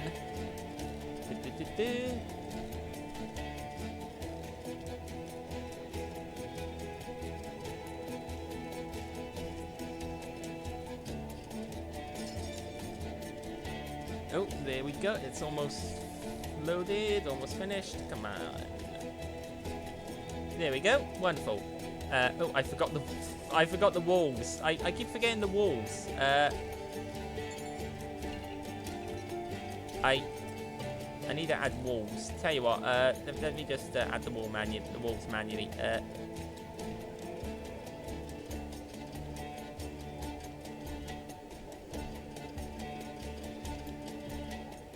I forgot to turn the walls on. Don't you hate it when you just forget to turn on your walls in your home? You just forget to turn on the wall. There we go. Okay, and we're gonna put a door by here, and this door will have the portal behind it. And so grab the orb. Here we go. Plop it by here, and finally, the final orb is going to take us to... We've already got 2 up in the upstairs segment up there. So this final portal door will take us maybe somewhere down here. We haven't had a portal door down in this direction. So let's say here.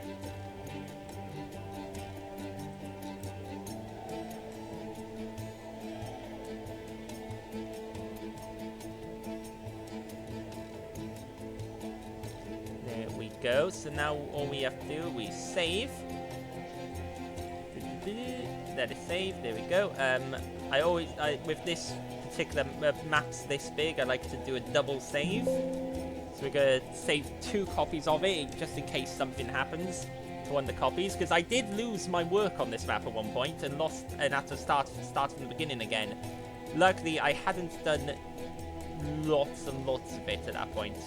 I'd already just started and done about all of this by here.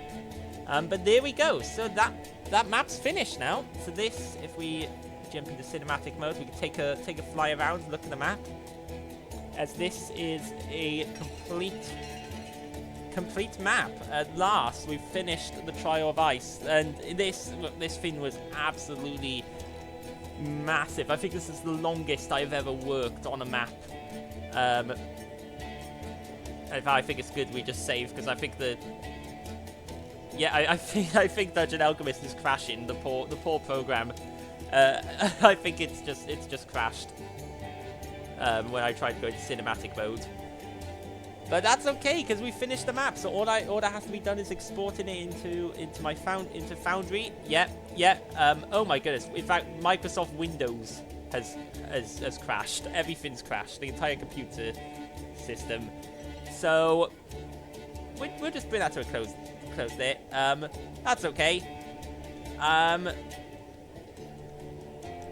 There we go. Dungeon Alchemist has crashed there and is closing down. But yay, we did the map. I'm so glad to have it finished at last. And that it's pretty much perfect timing there, because we are nearing the end of the stream time today. So